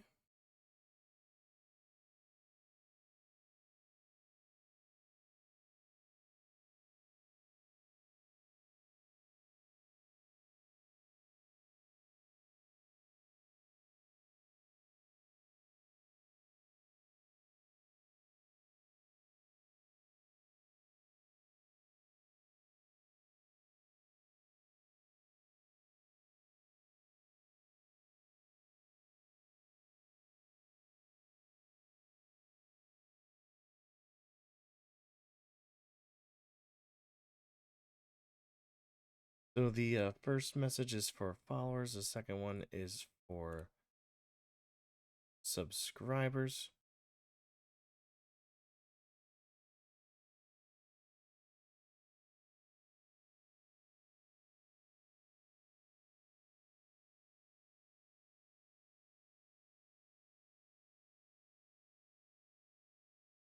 We'll do a quick little raid into our friends. Oh no, please don't.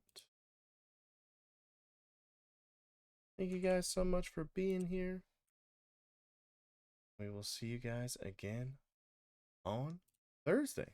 Y'all have a wonderful rest of your night. And you're pretty good.